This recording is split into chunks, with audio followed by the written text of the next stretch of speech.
Treehouse Club live sessions. I am your host, Gambit, aka Tequila Daddy, aka Drip Lord Moons. And, I don't know why I did that. That was weird.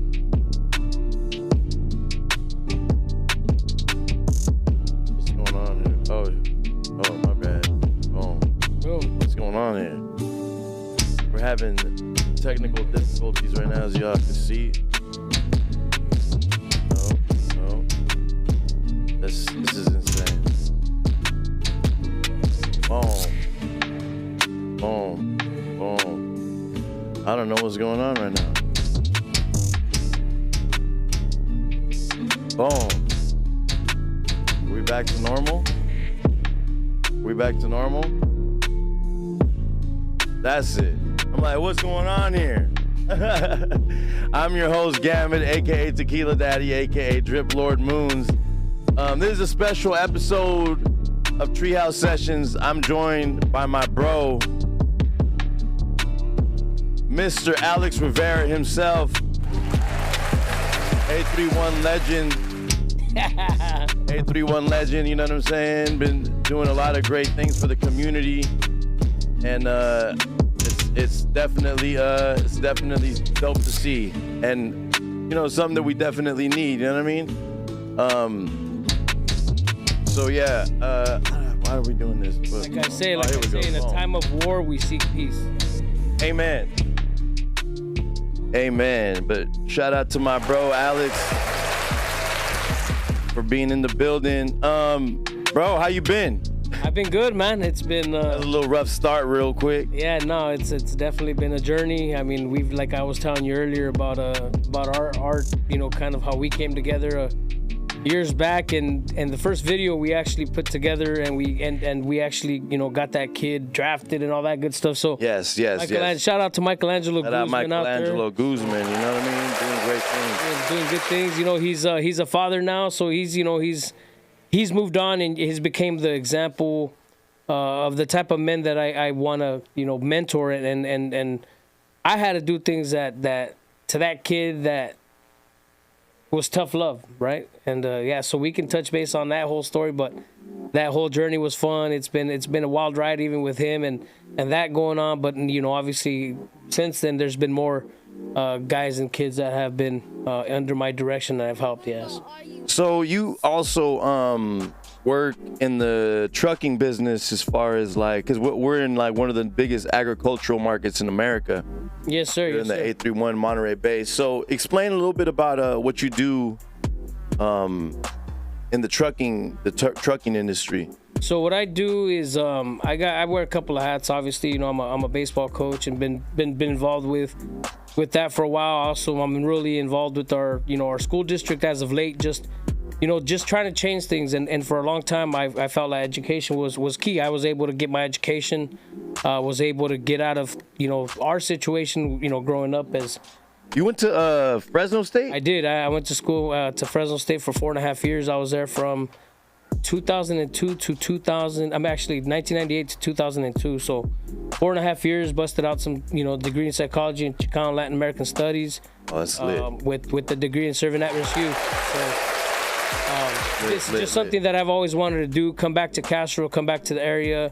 831 Monterey County. Shout outs to the artichoke capital of the world. I know you're watching. A lot of support in my hometown, and I love it just because I know that I was out there on a purpose to bring back and bring that knowledge that I was able to gain outside of that and come back and put it into my hometown to try to build leaders for the future. Obviously I'm not perfect, so anybody who's watching out there like, oh, Coach Alex is perfect. No, I'm not. I've made a lot of mistakes, and those mistakes that I've made, I want to turn them into lessons for your children and your kids, so they don't have to make the same mistakes, just like I did. Growing up in Castro, you tend to get curious and you go outside and you try to figure things out on your own, and that was me at the age of 8-10 years old out of necessity. So, like I said, everything's been good from then, and I landed in this position to do trucking and transportation, and so yeah, basically that's what I've been doing the last 15 years. I've really just put my head down, started getting into the business, and started really learning the craft in trucking. And every day it's a different industry. So every day it's a change. And so that's what I love about it. I love the change. There's, things that come up every day, being able to problem solve, being able to logistically think about how things, move. And so it's been real fun, man. And like I said, the last 15 years has been that, just chilling with family. It's got to be pretty lucrative, being especially that we're from this area. Yeah, no, it's definitely very lucrative. Like I said, I've been able to make very good money in the business. I've been able to generate some income, and I still live humble. I still live in the same house I grew up in. Eventually I think I'm going to outgrow Castro, but I'm not leaving that town. I'm not leaving you guys listening in right now. I'm not leaving my community until it's ready for me to leave, which is all the services, all the roads are got to be paved. I mean, we got to leave in that situation because right now it's not where it needs to be. We're making some big changes behind the scenes. Like I said, a lot of people don't realize too, especially we're coming into a very scary year of an election year, and a lot of things that I feel like people don't realize is how important your local politicians are that you vote on. Of course, you want to make sure that whatever you voting on as far as like the president or whatever, but your local politicians, starting at your city council members, the mayor, your assemblymen, they're almost more important as far as changing your community. Mm-hmm. Voting for the right people locally is going to help create a better community, and honestly helps create better politicians, because those guys go on to be assemblymen and senators and all that stuff. So please go into detail, because I've noticed that you really be calling a lot of your own city out on its bullshit. You know what I'm saying? Instead of just complaining about it, like you could just complain and be like, oh, it's dirty, but instead you kind of like, hey, like, this shouldn't be here. What are we doing? Why are we letting this type of stuff happen? We want to make our town beautiful. Instead of, this is why people say this, or you have it's like you have like a chip on your shoulder because you grew up there and you have a special love for your community. Yeah, definitely. Like I say, I don't know what, people out there listening, what kind of person they met me as. A lot of people met me in my young teenage years. Some people met me when I was younger, and I grew up a lot different than a lot of people, so I've had a lot of stages in my life where I had to learn throughout the time. And the fact that I was out there kind of doing things on my own just kind of made me realize that I have to figure things out on my own. So my mom, she instilled into me like at a real early age the hard work ethic and the just go out there and continue to work hard, just because nobody's gonna hand you anything, But I was, like I said, I never asked my mom for any money because I knew she didn't have it. And so for me, I started at a young age, and no one's coming to save you. Exactly. Nobody's gonna come save me. Yeah, we got the little bag of groceries that the school district gives you, every week or whatever. But what does that do? They give you, pieces of this and pieces of that. So you're eating salary, but you got nothing to, that goes along with it. So, I mean, like I said, I just had to do things a different way, and I had to figure out how to make money. Whether I was 15 years old, 10 years old, I've been out there grinding just learned so much. And a lot of people, wow, how do you get yourself into this? Well, because I know, like, I'm not gonna speak on something if I'm not confident in something, I will not speak about. So if I do and you hear me speak, it's because I'm very confident in what I'm speaking on, the subject. And so now I've gotten to that age where when I was younger, my mom didn't come home to a dirty house. Like, my mom's house was clean, and if her house wasn't clean, there was the Rivera household she had to deal with. So we used to get our butts kicked if we did it. My mom was not playing. She worked very hard, woke up every day at 5 o'clock in the morning to hit the fields. She would go pick raspberries, strawberries, apples. And so for me, that's the least that she wanted, was a clean home when she came home. So we did that. So when I started to get older and I started to see things different and all these homeless encampments on the side of the road, I said, wait, that's not what my community looks like. And I don't think my community appreciates these people on drugs on the side of the freeway making our town look bad. I mean, that's self-imposed. You got to go. So that was my first real big push that was kind of more socially out there, just because we respect the homeless people, but at the same time, you have to want to get better. And you can't be hanging out here with kids down the street. First and foremost, and I'll tell everybody who's listening, we respect our children. We care deeply about our kids. The family in our culture is a whole nother level, especially to me. I take that very serious. So when our kids are having to see somebody like that on the side of the road just all drugged out, that doesn't show good. That doesn't look good on anybody. So that was kind of one big thing that I did that was a little bit more social. And the only reason I even push this socially and go out there and speak on this or post something or whatever is because I want people to see what I do. I want to lead by example. And this is social media is a tool. I'm behind 10 years. If you see my Instagram, I only got like 1,000 followers. That's because I don't follow very much people. I don't do all that crazy stuff that everybody else is doing on there. I don't need $200,000. You're not doing TikTok dances? I don't have any TikTok. Like I said, I barely got Instagram. Maybe it's been about a year since I've had Instagram. So I'm behind 10 years. So when it comes to that, like in promoting and saying and pounding my chest, it's never been a thing of mine.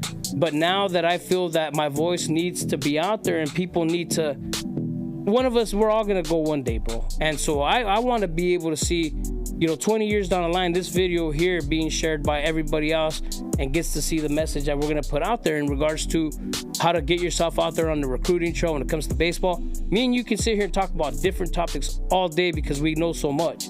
But this one in particular, to me, I feel it's important to put out there so people understand how the game is and how much money to spend and just the ins and outs of the baseball recruiting and how to get things done and what I've done. And I'll give you all the information you need. But yeah, like I said, man, that's the only reason I call out people. I try not to. I try to come to the table with every politician. Did you get any pushback when you were like out Oh, there? to be honest with you, no. I gathered, I started to put people together. We organized people. We were getting 20, 30, 40 people at our cleanups on a weekly basis when we were doing. So, we got some proclamation and all this, whatever with the county, which it wasn't even about. That's not why you were doing it. Yeah, I'm doing it because my town looked like crap. Here's COVID and they can't even clean the streets. So I started to figure, okay, well, if Caltrans ain't cleaning, Monterey County doesn't clean, well, I'm just a regular person. I'm just a community member and I'm tired of this. So I did it myself.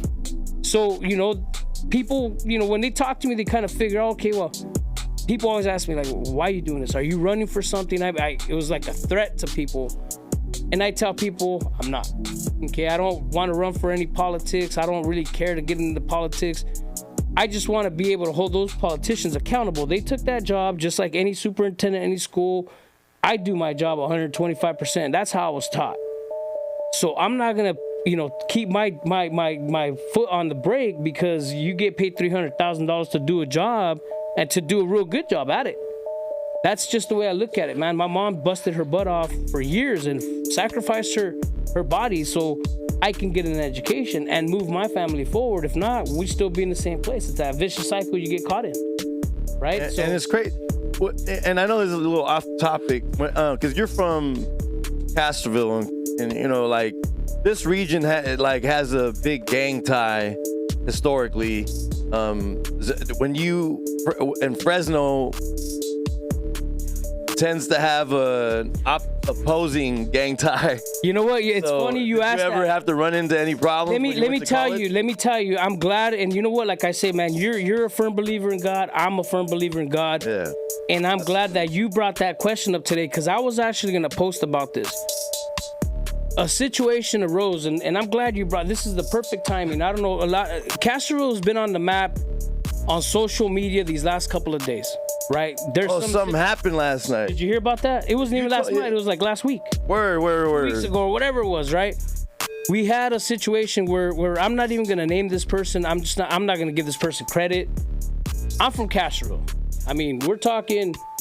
I've shed tears for my community. I've shed blood for my community. You could think of anything you could think of. But the fact that you brought that subject up is, especially right now within this situation with our world crumbling, okay? We had a situation in Castroville where some of our neighbors were fighting over a trash can. People came in, just reacted, okay? Names were called, etc. Two neighbors, they got at it, whatever. People were on live. Some random people took a video off of some man's Instagram or social media, cut it, edited it very nicely, and they shot it over to some social activist that, you know, he does a good job. I'll tell you that. I follow this guy. I think very highly of what he does for our people down in Southern California. He's a street vendor protector, which I get. Like, we protect our people up in Northern California as well. When it comes to that, we know who the people are that need to make sure that our people are safe, whether it's our Oaxacan community, whether it's our ice cream vendors, whether it's our fruit vendors, whoever. Everybody deserves that respect. Everybody deserves to make that money, and that's their hustle. That's how they bring their family up. So we have no rights to take what's from people. So I'm 100% with him.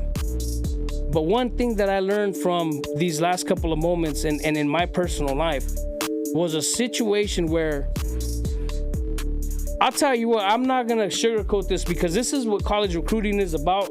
And I want people to understand my path and my passion and why I do it. And this is a situation. In 2001, was it when 9/11 happened? Was it 2001? Yeah, 2001. So in 2001, I was at Fresno State. And it's crazy you say that, because during that late 90s, let me rewind that. When I went to school, I really wanted to get down in the nitty gritty of why our people were so drawn to the gang culture, the life, why, right? And I studied a lot of that in college, because that's what I was attracted to. I wanted to help my people. I wanted to, get my people off the streets at an early age, because I know how hard it is to come up out of an area where it's a low socioeconomic, we're poor. How are we gonna make it out? So in 2001, I was we were on campus. I was at Fresno State already for a few years. Some of my friends had transferred over. Carlos Munoz from Taqueria Mi Tierra. Oh, yeah. He was one of my yes. Shout out to TMT, the money team. TMT. There's a Chavela mix, but yeah, he's a good friend of mine. Kings. We grew up together, and matter of fact, that dude right there, follow him on Instagram. He's got over 15,000 followers on that thing. I mean, like I said, Taqueria Mi Tierra. Yeah, follow the Taqueria Mi Tierra Instagram, man. Like, the dope, like the first time that I ever seen a michelada, Chavela, whatever you call him, like it was him. And this is in the 831. This is before anybody was popularized it. Like, people were going. He's from Castroville, and he would go to Watsonville, because that's where the spot is. They already had 2 restaurants by the time it started getting popular, and like out here in Salinas. But everybody knew about it. Yeah, I mean, like I said, he's done a real good job with his social media. He's crazy good at marketing. So if you talk to Carlos, he'll tell you he was there that night. Like, I'm not gonna sit here and lie or paint this picture like I'm some perfect guy, because I'm not. But I want you guys to understand my life and why I started to do the coaching thing and why I got so involved and so heavy into it. First, it keeps you out of trouble, right? You're coaching, you're centered, and you have to, act accordingly and be a good guy and whatever. So that was always all fun. But in 2001, right when 9/11 had happened, and in the late 90s, the northern part of California, which is Norteños, right? They broke off. Well, I mean, the Bulldogs, that gang broke off of the Norteño structure. What happened then is it created that issue with Bulldogs, Northern California, and right. I'm from Monterey County. That's no secret what kind of gangs are out here and what's active and what's not, etc. So, being from Castroville, I always knew the guys. Like, I knew who all the guys were. I know who was.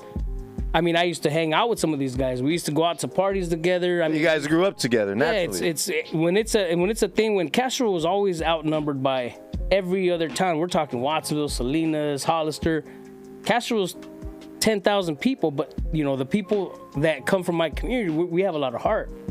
And we don't care if there's 30, there's going to be 10 of us, we're going to go. I mean, this is the mentality that we have growing up in a place like Castroville. So that year, we had a party at my house. I used to shout out Club 106. That was my apartment out in Fresno. Everybody knew about apartment 106 on Cedar Street out in Fresno, Cedar, Barstow, right behind the Bulldog shop. So we were right next to the stadium and all that good stuff. So one day we decided to throw a party. couple people from Fresno, a couple people from back home were here. Everybody's having a good time. My living room's packed, house is packed, rooms, everybody's having a good time. Somebody spills a drink on one of the girls that was at the bar. At the party.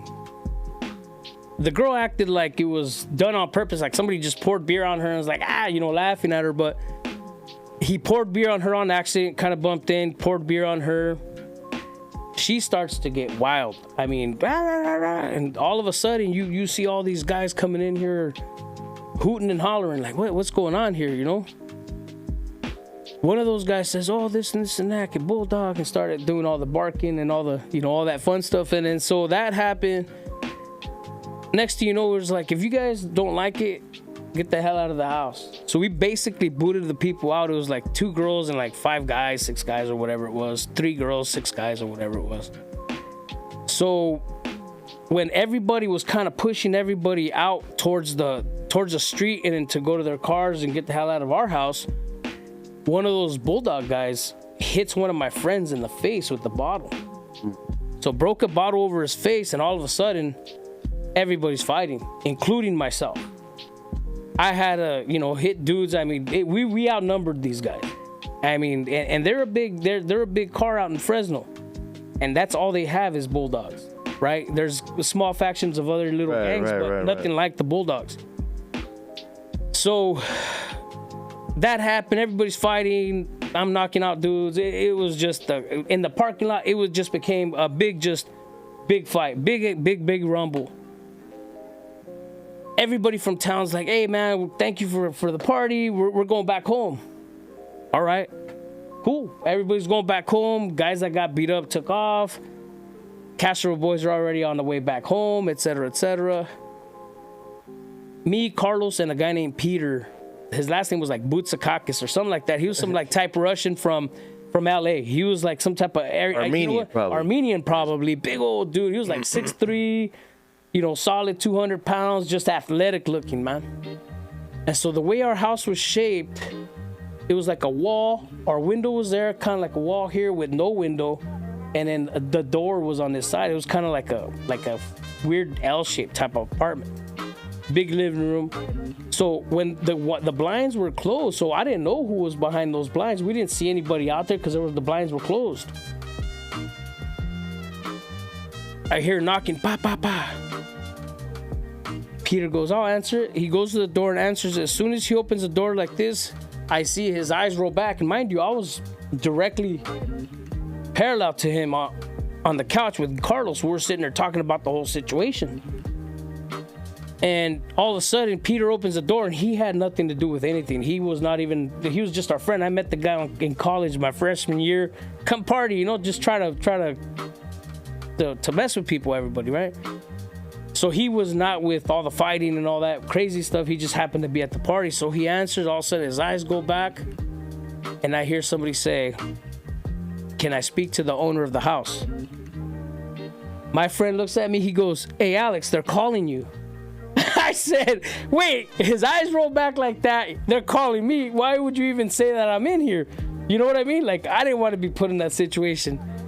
So I get to around this corner, and as soon as I get to around the corner, I look, and my eyes come up like this, and just like his eyes went back, I did the same thing. Like, oh, man. There was about 20 to 30 bulldogs outside my house. 20 to 30 bulldogs. I remember just seeing a bunch of guys on the stairs out here, just on the lawn. The way my house was, when you look in front, and there was the lawns that had a little tiny 6-7 inch, little hills in front of our house, and there was guys standing back there, and I'm just like, man, there's 3 of us in here. They didn't know that.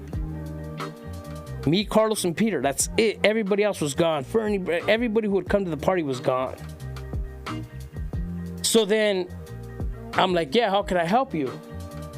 Short dude, about my height, ponytail, was a white guy. I did remember his face was he looked like he was a somebody, but I just didn't know who he was. I was 22. This guy was older than even me, right? I'm talking to him, we're conversating. She's like, oh, some situation happened with some of my boys out here, And I said, yeah, you're absolutely right. Something did happen right before you came. And he's like, well, you know, this and that. Where are you guys from? I said, I'm from Monterey County. So right away, he stepped back, kind of like, okay. Like, now he knows that we're not Bulldogs. Yeah. So that was even a red flag even for us. I was like, well, I'm not going to tell him who I hang with or who my people are or what I do or whatever. He didn't need to know all that. I didn't, like I said, I'm not like one of those gangsters, but I know people. I hung with them. I grew up with these guys. So a lot of these guys were my friends growing up. And like I said, when I went to college, all that changed for me. I had an opportunity to get away from all that. And I did. So I had to take full advantage of that.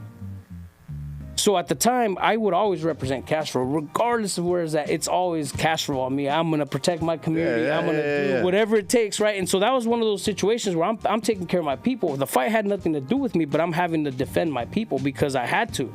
Not because I want to, because... No, you're not going to invite your homies from town and then just let them get, you know... broken bottles on their faces and all that. Yeah, so I mean, that's just always how it's been. Whenever somebody has ever seen me fighting, I'm sorry, but most of the times it wasn't me. So I want to clarify that. A lot of times I try to be diplomatic about a lot of things, Gambit. You know me more than anybody and on a personal level. So for me, I'm very watchful of what I do. I know my opponents. I kind of try to stay cool when it comes to situations because I've been in a lot of. This is one of them. And the reason I even say it today is because I stand for peace. Palestine and Israel, they're at war. Their houses are getting drilled right now. People are getting killed. Yeah. And our neighbors, little kids, are fighting over a trash can. Video cameras, whether they've been used before or not, like I said, the whole story, I have it. The people, like I said, it was all blown out of proportion. Somebody came in from out of town, said their piece and left, bro. They never got the story from the people, never got the story from the other people, and they just ran with it. And so it went viral. The video went viral. It went very viral. This dude's got about 275,000 followers. So, like I said, when it comes to small town politics, it's different. Because at the end of the day, when those guys from Castro left Fresno, who was left to defend the fort? By myself. So that's what I'm saying. When somebody else comes to, this guy from LA or even San Francisco comes into our community, it's a small town. Where are our neighbors gonna go? When you leave to LA and you're out there fighting for your cause, are you gonna be here with the people? Nah, man, people gotta remember that. Like, people gotta live in this town. They gotta go back to the communities they come in. It's like me going out and doing something and just talking and being a snitch, right? In those days, you couldn't be a snitch. So you had to sit there and swallow it. I've been arrested before when I was younger, and you can't say anything because you got to come back to that same neighborhood. You got to answer to somebody and deal with the consequences. So that's why I tell people, instead of wrecking yourself, learn from my mistake. So make a long story short, we beat those guys up. This guy's asking who lives here. So, and I tell him, and all of a sudden, this guy starts to, let's get this him, let's get him. And I look at him and I say, shut the. I was pissed. I zoned in on him because by the time, like I said, I didn't care that there was 30 dudes out there. I was like, shut up. You're making matters worse. But I was young at the time, so I went off on him and totally forgot I had 9 other guys out there, right? So by that time, I looked at him and I told him, and then this guy kind of redirected me against, hey, bro, we don't need disrespect. I said, hey, bro, I'm just telling you, look, if he came to my house acting like that, what would you think would happen? So then he tells me, you know what? Like this. There's been too much violence in the world today. We don't need violence and bloodshed here right now. He turned all his people around, said, let's get the hell out of here. This guy came to your house, disrespected your house, was acting a fool at your house. Had nothing to do with gangs. It was just you handling what you, because they would have done it.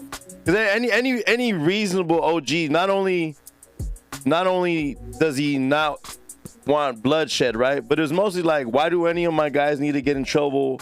The other guy probably got in trouble, the dude who started, because he had them looking crazy out there. Exactly, and that's what it is. Sometimes some of these youngsters are acting out of character, and it gets them in trouble, even with their own people. You don't want to start a war over something. And so they knew, and he just literally, he told me that, bro. He walked away. And so I'm here to be able to speak on this because we knew and we did our research after. And these guys didn't come to play, play nice. They were there on a purpose. And I could tell by the way everybody was acting, looking at body language and checking out all the guys that were there.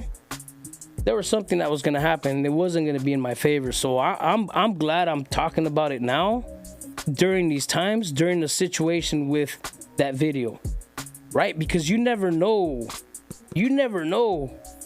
what those situations are. If you ain't even from an area and it's like me going and politicking in LA. I can't. I got to know my opponent. What happened here? What happened there? I can't just assume off of a little 10-second video. 10-second videos ruin people's lives.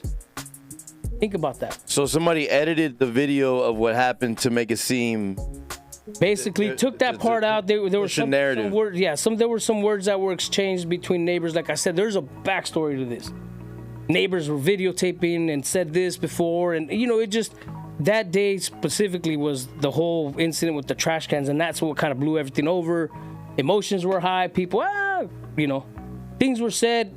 People are apologetic about it, whatever. This guy's, people are calling her work now and trying to get her fired.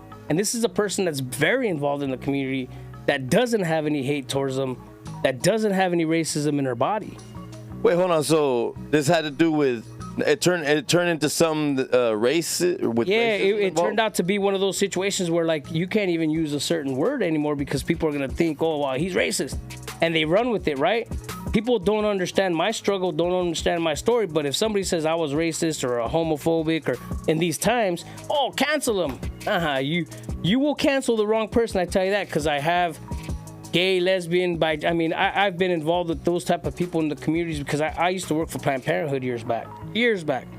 And so I knew every community. I was in nonprofit for a long time. I was able to see, network and all this fun stuff. But again, it wasn't making any money. I said, I'm going to go make some real money, So that's why I got away from nonprofit. But I have a lot of experience, brother. I have a lot of experience. And just watching my mom kind of do her thing. My mom was an activist for the UFW as well. So at the age of 8, 10 years old, I'm sitting there in the living room listening to these people. We used to have Dolores Huerta at our house. Oh. You know what I mean? And she was the right-hand man to Cesar Chavez. So we've been on boycotts with Cesar Chavez. That was me. So for somebody to try to say, oh, he's racist, or oh, he's this, or he's that, you could try, but at the end of the day, my people know, and you're gonna look stupid. I try to warn people, bro, because that's not, whatever all this crazy stuff is going on right now, people need to understand, and especially right now with our schools. They've tried in Spreckles to put, curriculum in the school districts and all that. And that's why I'm fighting, bro, because our kids are pure. You stay away from our kids. They're pure. You don't touch them. I've been raised in the neighborhood where we respect our kids, we respect our families, we respect our farm workers. That's our future. Exactly. So right now, mess with the kids, the future's fucked. We're basically right now, we're not getting the education our kids deserve. So I'm really fighting for that. I want the best teachers. I want the best math teachers. I want the English teachers. I want everybody. The problem is that our communities don't prioritize education. Like a lot of teachers, to be a teacher, you literally got to be down to not get paid as much. They got to pay for a lot of their own supplies. Some of them have a lot of them have second jobs. They got like they got part-time jobs besides their long work weeks of being teachers. They got part-time jobs. I mean, it's really a sad situation when it comes to education in America, but I definitely agree. They do deserve the best teachers. We got to make sure that our future is solid. I don't understand why politicians aren't prioritizing education more, considering this, It's California, my friend. Think about it. I mean, you go to schools, and like I say, I don't care what people say. No, I've been around to all the schools in the Pajaro Valley School District. I've been to almost every school up and down this area. Remember, I used to scout. Well, that's where baseball, right? I scout for baseball, so I'm out there, constantly trying to find the best players. Well, at the same time, I'm also taking around and taking a peek at their facilities so I could see how they look. Maybe it benefits me and my people, right? So what are the ideas that I'm getting from visiting these places, right? And that's my job, is to keep my eyes and ears open about situations like that. What can I do to my community to be better? I want my community to be the best. You know what I mean? And I think that we're not far from that. Nah. Not far from that. I think we've made a lot of moves within our community, and it's small enough to be able to make a huge impact. And that's what excites me every day, Gambit. I mean, I think the last few elections have kind of proven itself that we're really not heading in the right direction, and we need to readjust. yeah. You know, And everybody can feel different the way they do things. You know, people go through stages in their life where you see things different, right? People would say last year when I voted for Trump, it was for a reason. And the only reason, you know what the only reason was? Main reason is because he had our back. And if you won't see the videos online, but go online, you'll see the executive orders that he was passing to do better for our people. I did research on people say, oh, he's racist. Well, let me find out for myself. I want to find it. I have yet to find it. I see the little 10-second videos that they take away. Oh, yeah. But when you're talking about MS-13, give me the 10, 20, even 30 seconds before what you put out. Yeah, I think he's just not very. He's not a politician. Right. All these politicians are going to sit here and tell you what you want to hear. Yeah, but what you need to hear. I also feel like you should have some type of like the filter decorum. Yeah, well, when you're a president, it's the same. You know, I do think it's funny. A lot of his tweets used to make me laugh, and you know, but you know, for me, the words that he's using and the way that he uses them excites a certain demographic, a person who is essentially racist. So that's what I don't mess with. You know what I tell you is racist? The 1994 crime bill. Oh no, I agree with that too, though. That's why I don't. Who authored it? Yeah, the Democrats. But who authored the actual bill? What's his? Biden. Yeah, Biden. No, here's the thing, though. But remember that 1994. I was 14 at the time. Right, and it affected our generation. Exactly. I remember having those. I have a stack of tickets like this at my house. Imagine a 21-year-old dude driving a Lincoln Navigator, sitting on 22s with the system. What do you think they thought? What do you think they think I was doing? Yeah. They thought I was out there dope dealing just like every other Mexican, bald Mexican, right? I mean, they didn't know that I had 2 jobs. They didn't know that I had a job at Planned Parenthood and I was selling insurance on the side.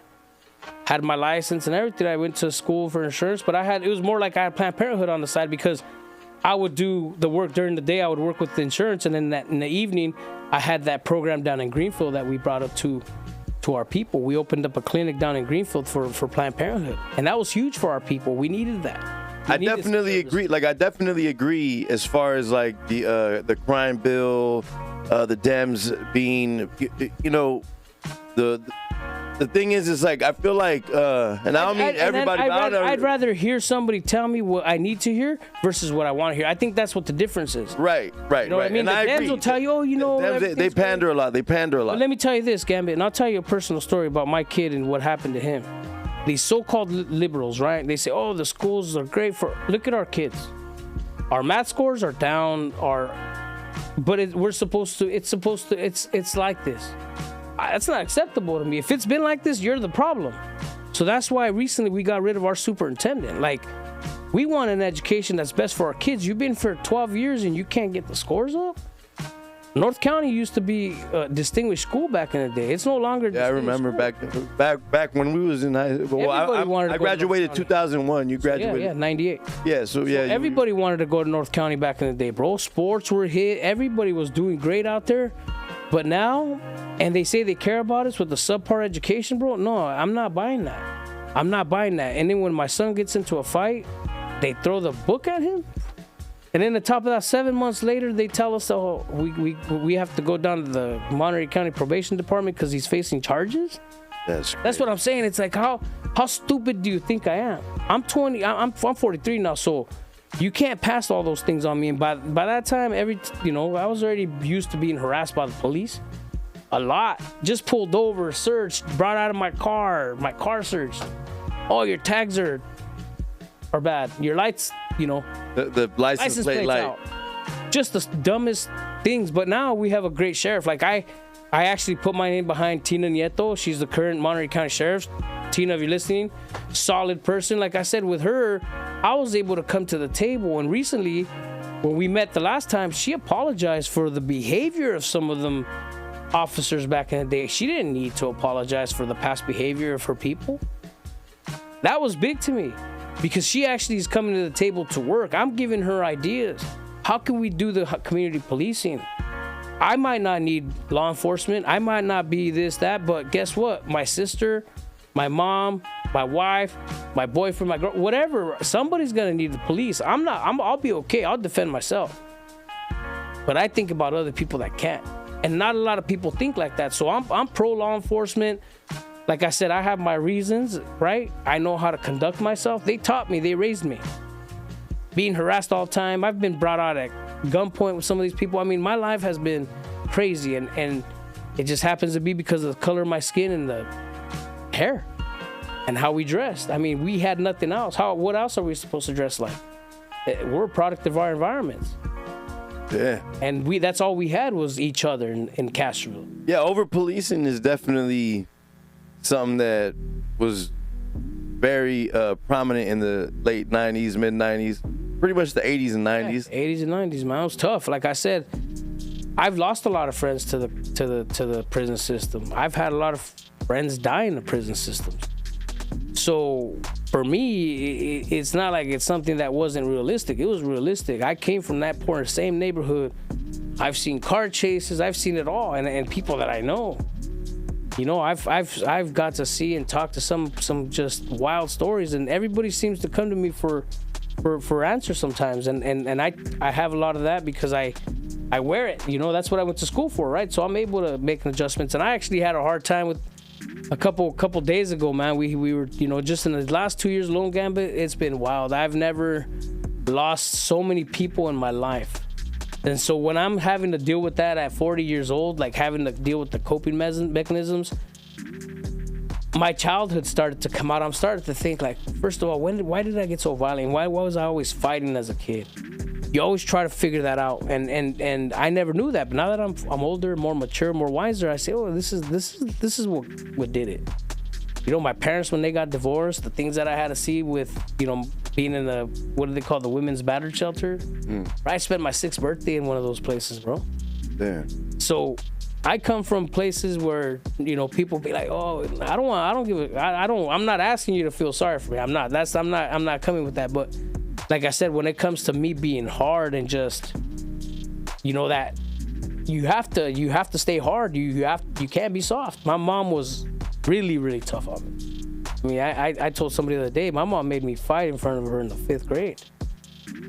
She said, it's either you fight or I kick your ass right now because you're not gonna back down. I said, it's not that I didn't want to fight, it's just I didn't want to fight in front of her.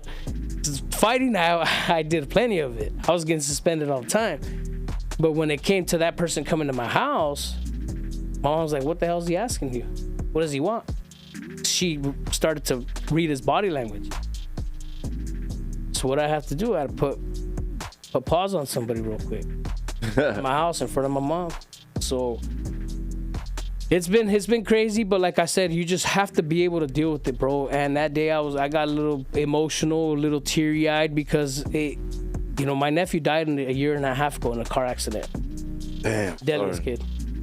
So that was tough. Imagine having that much emotion. I've had a lot of people die in my life, but my mom always told me to never cry.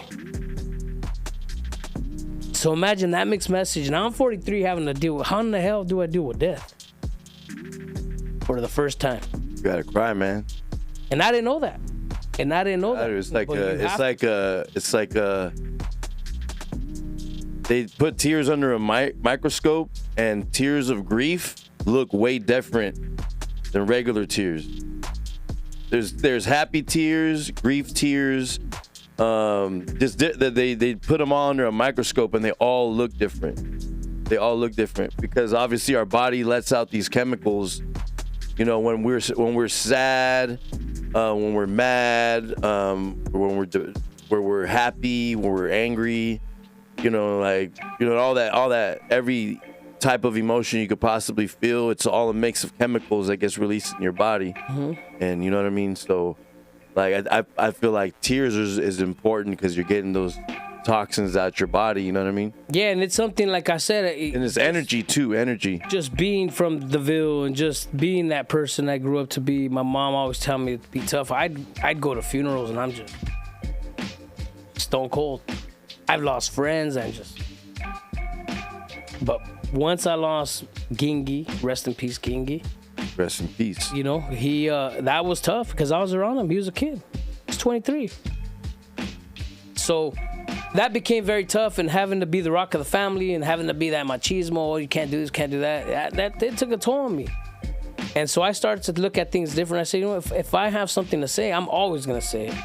I don't sugarcoat anything because I'm not going to leave this earth here and have something unsaid and me be walking around your house and trying to drag your sheets off of you. Nah, I'm going to tell you what I need to tell you before I go. I don't want to hold that the rest of my life. So I started to change my approach, bro, and I started to just go in on people and tell them what they need to hear versus what they want to hear. And that's what's made me successful in the whole baseball thing. Because I pick and choose who I want to work with, and I don't even charge. So let's get to that. So you are what do you consider yourself, a scout? I consider myself somebody that loves the game of baseball. I was able to, like I said, learn.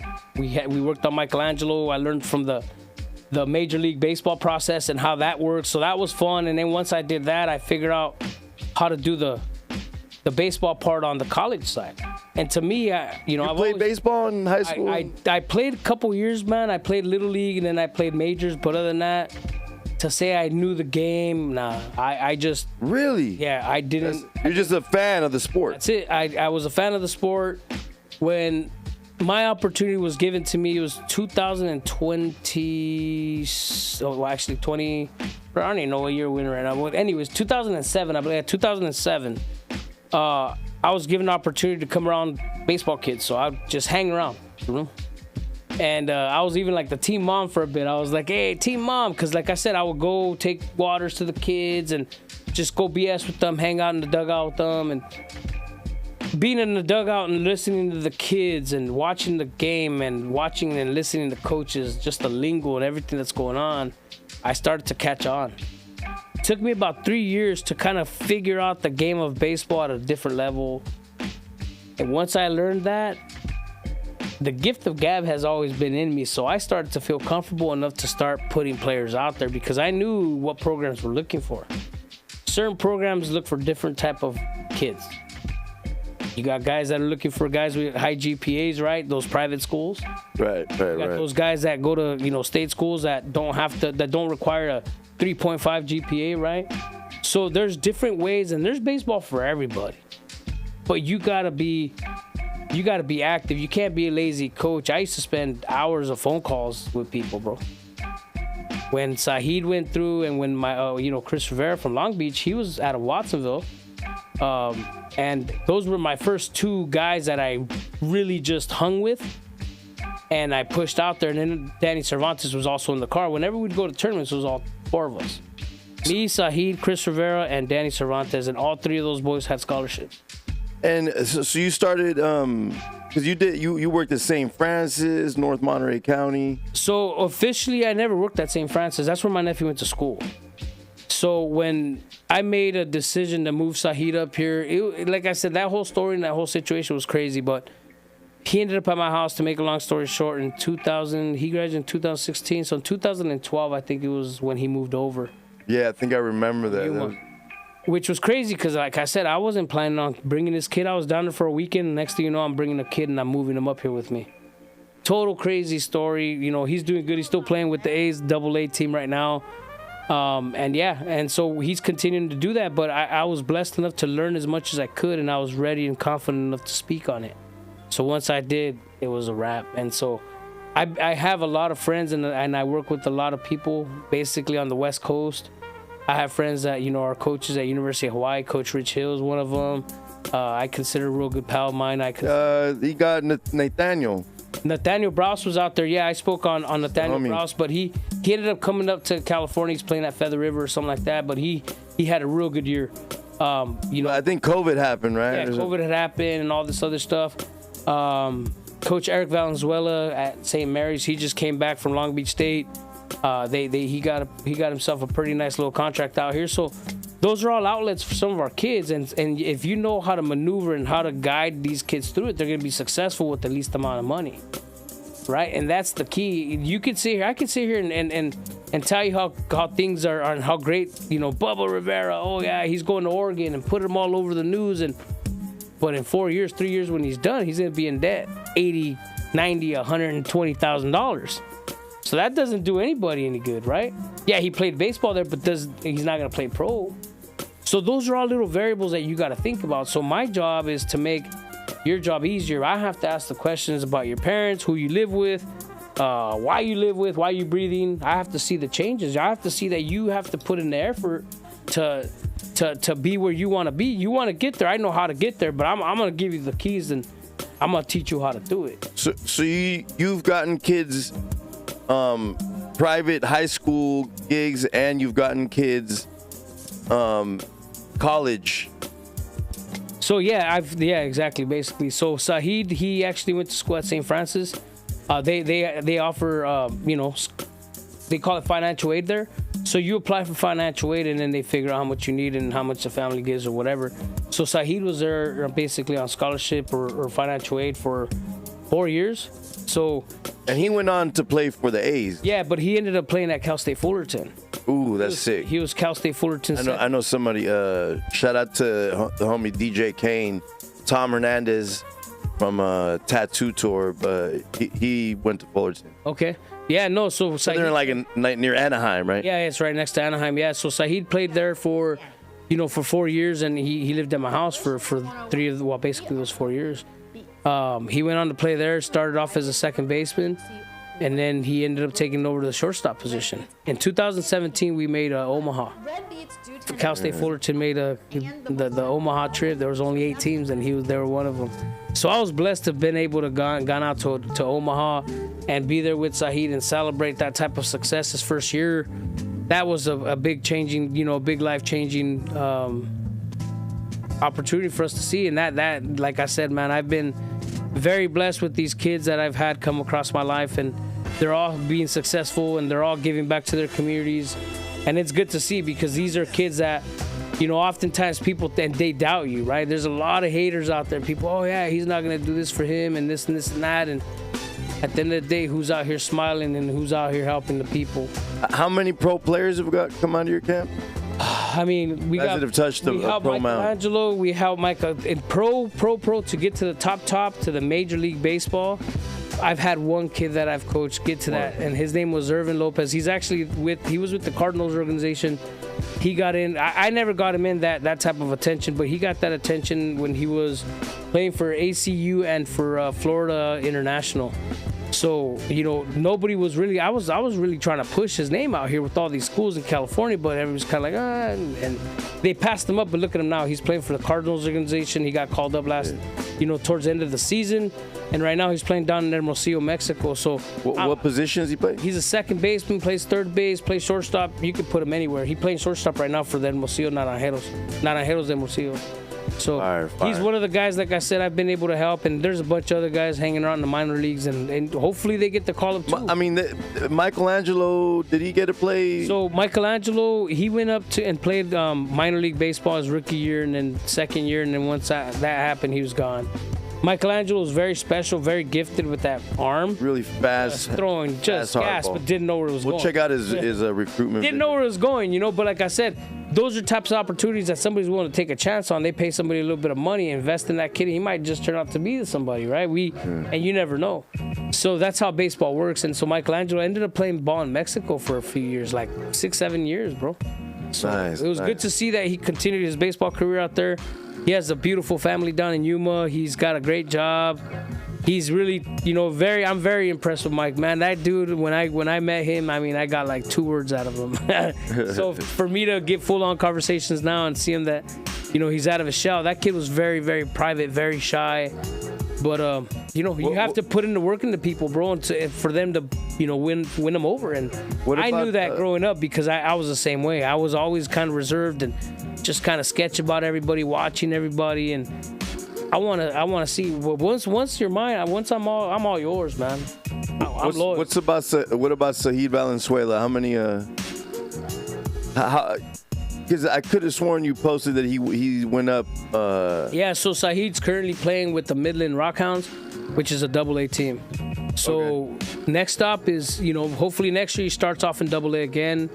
Crazy stuff could happen. It just depends on the depth chart of the team, right? Yeah, they might need him. They might need him, but Saheed's a utility player, right? He plays shortstop, can play second, can play third, can play outfield. You can stick that kid anywhere. You can throw him behind the catcher's, dish, and he'll do a job. I mean, that kid just does it. He's a switch hitter. He's pretty quick. He's smart.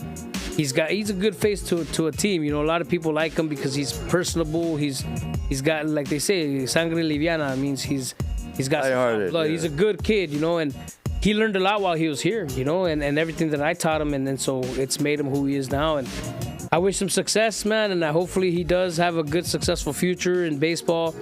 Whether he makes it to the big leagues, who knows? He says he's going one day, and I like it. You got to speak it to existence, Yeah. And I don't doubt it because everything he's ever done, he's proved everybody wrong to this point. And like I said, man, Saheed is just, he's a special kid because he lived with me, and that's different. These other kids, they didn't live with me. Saheed did. So he's almost like a kid of mine. Yeah, he's like one of your kids. Yeah. What would you say is the thing that separates a regular talented ball player from an elite level pro player? Tell you what, man, I think I feel like there might be even levels, right? Because even the guys who play Double A, they're really talented, but somebody who might play for the San Jose Giants might never get a play in. Yeah, what they call those intangibles, stuff you can't teach. How is he with his parents? How is he with his friends? How is he on social media? Right? So those are all those types of things that you're going to represent the A's. You're going to represent the Giants. You're going to represent the Cardinals. Whoever you're going to represent, you have to act a certain way. You have expectations that are in standards, right? So every group is different. Every team and organization likes a certain individual. The A's are known to draft guys that are scrappy, the guys that are going to get down on the ground and get dirty, And Saheed fits that mold of an A. So, I think what it is, I think a lot has to do with your work ethic. Do you have the balls and the courage to take on something that you're going to have to commit? You're going to have to get rid of friends. You're going to have to give up quinceañeras. You're going to have to give up a lot of good food sometimes, right? And it's a sacrifice you got to make. So Saheed's sacrifice was at the age of 14 when he moved to Castro from Yuma. He left his whole family behind. How hard was it to get his parents on board for something like that? Honestly, that was the easiest part. The way it happened, it was just boom, boom, boom. Everything just happened so fast. And just like I said, and one thing that I hated growing up was when my pops would tell me, "Get ready, I'm gonna go see you." I was my dad's shadow. So when my parents got divorced, it became very hard on me. I didn't know, like I said, I started fighting at the age of 8. So yeah, 6, my parents got divorced. I had the green little cake in front of all these randoms at this women's battered shelter, you know what I mean? And so I'm in there with this cake and all that good stuff, but I was my dad's shadow. And so when my parents got divorced, I remember the location, I remember the conversation. Me and my sister were just crying. We didn't know what that was going on, but my parents were divorcing. 2 years later, I'm beating up kids like it was fun. And so and nobody realized that, hey, something's wrong with this kid. Like, let's get to the bottom of it. Let's help him. Nobody really said anything, and that's what disappoints me about these counselors that get paid $200,000. Like, come on, you get paid $200,000 to start figuring things out why this is happening. And I don't think it happens more often than not. So what happens? It's a cycle that just, Yeah. And like I said, for me to have been able to do that, it takes a lot of maturity.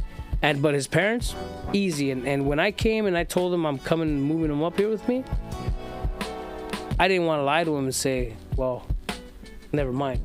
Because my dad would say, oh, I'm going to show up at this time. And then he wouldn't show up. And that hurt the shit out of me, bro. It left me wondering, like, why? Why would my dad say he's going to come and not come? I never understood why. He never gave us a reason why. So it bugged me for a very long time. So if you're a dad, don't lie to your kids, or even just explain it. Like, I'm one of those persons or people that likes to hear, just communicate with me. Tell me, I'm not stupid. I might be 10, 12 years old, but I'm a little smarter than you think, Dad. You know, and even then, me and my dad had a relationship where, you know, he would go to work and I'd help him too, just like I helped my mom. And I never got paid for it. And which is cool. That was my parents. They needed to make money to make ends meet, and they're putting clothes on my back, food on the table. Right? But moving his parents were easily, like I said, when the conversation came up, he's like, yeah, no hesitation, I'll go. 20 years down the line or whatever, right? Recently, I asked him, I said, what made you want to come to Castro? What about if I was some kind of weirdo? You don't know nothing about me. He had zero clue about me. How do you know? How did you meet him? At a tournament in Vegas. Huh. So he played for us because we were 8 players, and I said, hey, we need an extra player so we can play ball. All we need is 9 players. So we had those guys from Yuma, Alan and Adana and Alan, they're twins. And we asked them to bring somebody over, so they bring that guy. He was just a body. At the time when I see him, I was like, dude, this guy's like 5'0", soaked in boots. He's probably 100 pounds, you know? Just tiny little fella, you know? He was a tiny little dude. He's a freshman, incoming freshman. But just watching him, just everything he was doing was just like, hey, this guy's okay, you know? He's a good little stud, you know? He's hitting the ball, and he's got pretty good speed, but nothing crazy. I didn't think nothing of it, and there was no spectacular nothing. So when I went down to Yuma, I was down there for baseball, and so I seen them, hey, how you guys doing, whatever, we were just chatting, and then I tell him basically, like, well, you know, let's move up, and he says, yeah, let's go. He called his parents. Dad came at the time he said he was gonna come. Mom was like, yeah, if he wants to go, he can go. It was crazy, and so I asked him 20 years down the line, I said, why would you go with me? He said, because I knew that if I went with you, I'd have the opportunity to be successful. He goes, because I know, and I had heard that you had connections. So when he said that, I was all, dude, that's a smart move. He's all, because my brother always told me that if I have an opportunity to leave Yuma, to leave. So when I came into his life, a lot cooler, even though you're saying, it's Castroville. It's right by the ocean. Mm-hmm. You know, Castroville's right by the ocean. It's literally got this trail where you could go out to the ocean, and, it's right there. Yeah. Castroville's right by the ocean. We're 2 miles from the ocean, bro. No other town, no other people in this town, in this area have what we have. We're central to everything. We're 20 minutes from Monterey. We're 20 minutes from Santa Cruz. We're 10 minutes from Salinas. I tell people all the time, even in the industry, I'm like, I live right in the middle of everything. So, yeah, Castro was a great town. And so, yeah, he ended up moving up here with me. We were both new. I was new to parenting. Like, I never had a kid like this. You know, I don't even have any kids myself. I don't have any biological kids myself.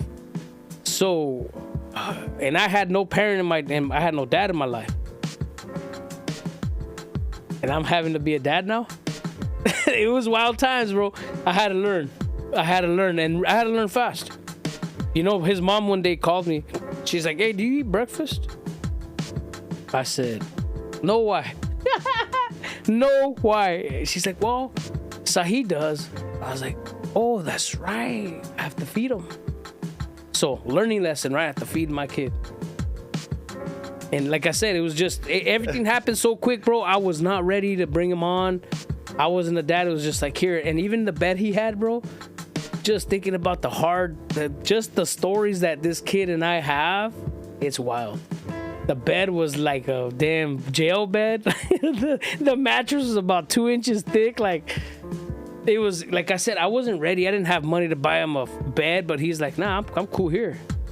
I've probably slept on worse. You know what I mean? Yeah. So he was with the action, man. He didn't care. He just, he was grateful. He enjoyed his little twin bed, never asked for nothing bigger, never. Dude, that kid didn't need his diaper changed, you know?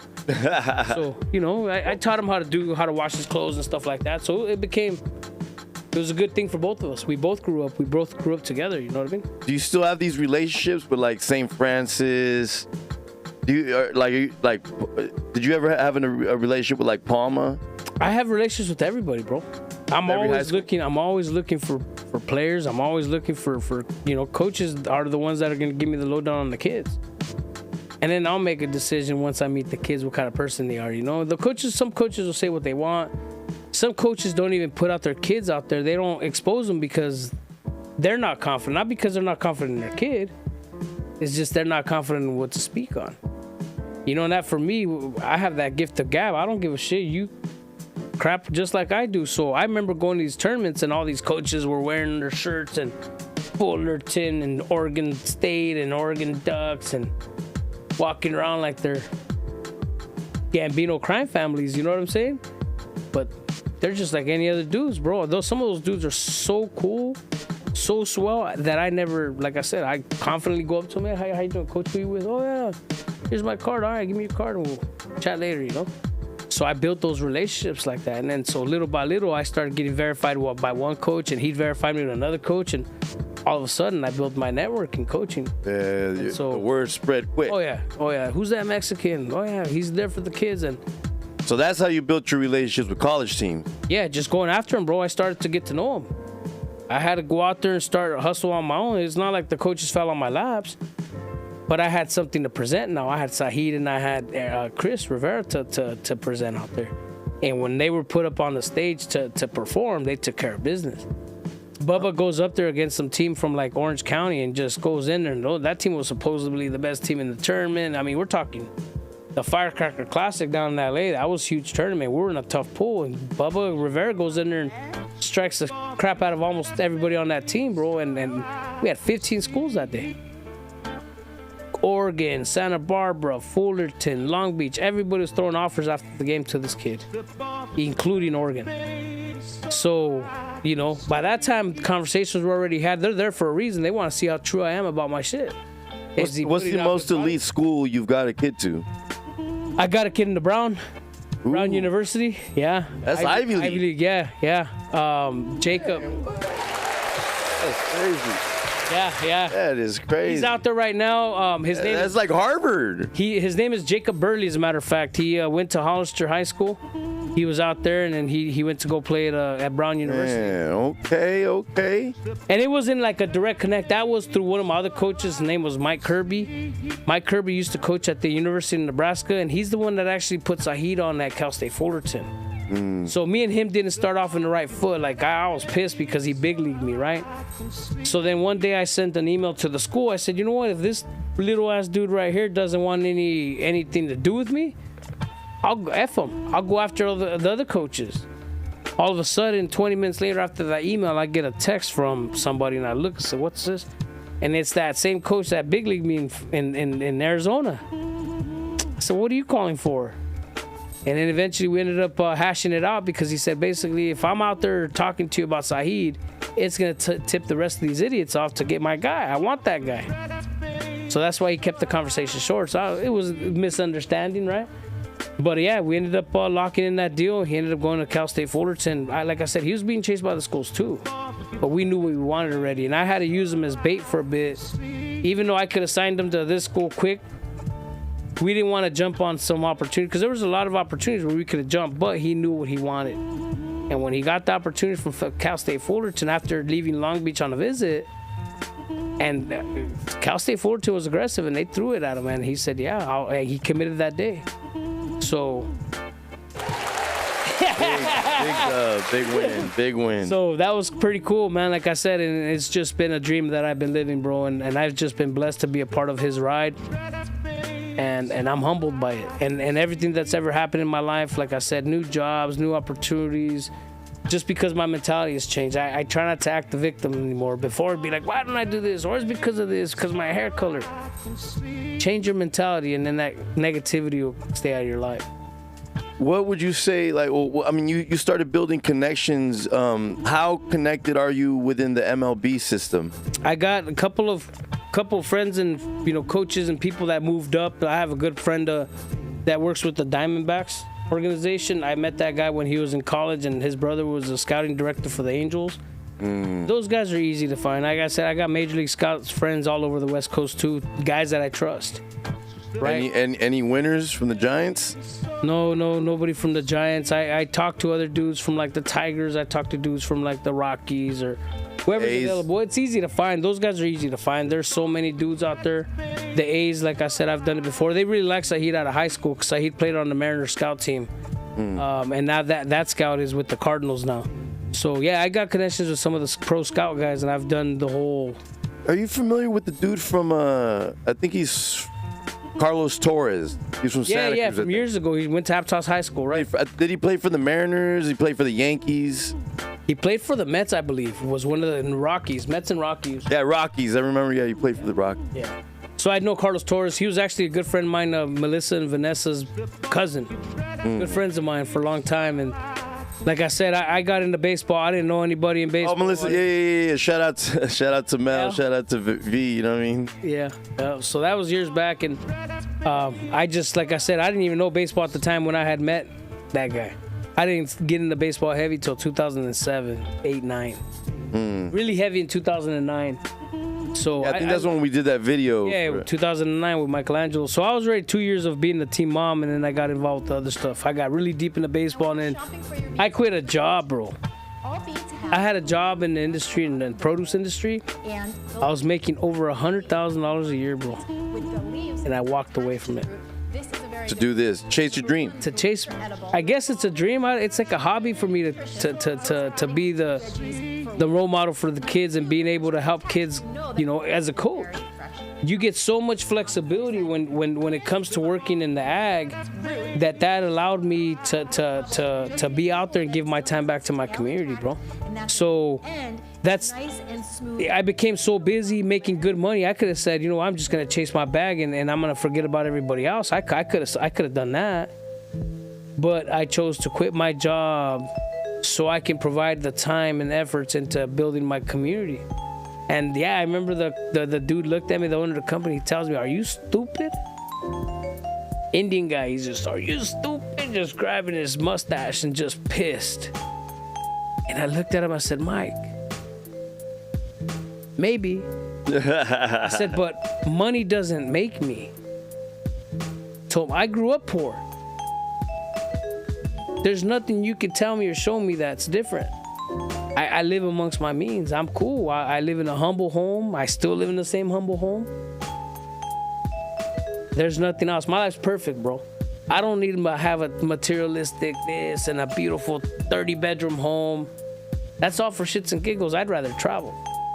Yeah, I think I would. Money traveling, have a nice little humble home, and I'd just rather travel. That's what I want to do. Yeah, it's just my mentality. Now that I'm older, I want to see more. It's sick. We have a lot of beautiful area out here too, though, man, and it's free. That's why I tell people, you don't have to have money to take your kid out to a park. Be a good father. Take them out to a park. It doesn't cost anything. Spend time with your children. The kids need their fathers in their lives, bro. They do. And you do. You have to. It works hand in hand, man. They need that nature and nurture, that balance from one parent to another. Who's your most successful recruit? Like as far as success within the baseball scene. It just depends on how you look at what being successful is. To some, I would probably say the person who's generated more success in baseball. Well, I mean, it just depends on how you look at it. But like I said, when it comes to baseball, we have that kid, Jacob Burley, went to Brown University. He's going to have a great education, played baseball. To me, that's success, right? It's always been successful for me. When you go to college, you have a chance. Obviously, his family has, a little bit better, right? They have a little bit more financial resources.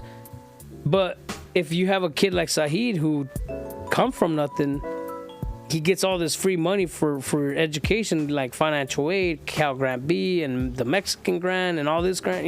There's so much money out there for kids like ours that come from those backgrounds, right? And so once baseball seen that how much money he was getting, they just ended up paying like 30%. So he didn't have to pay a dime out of pocket to go to school.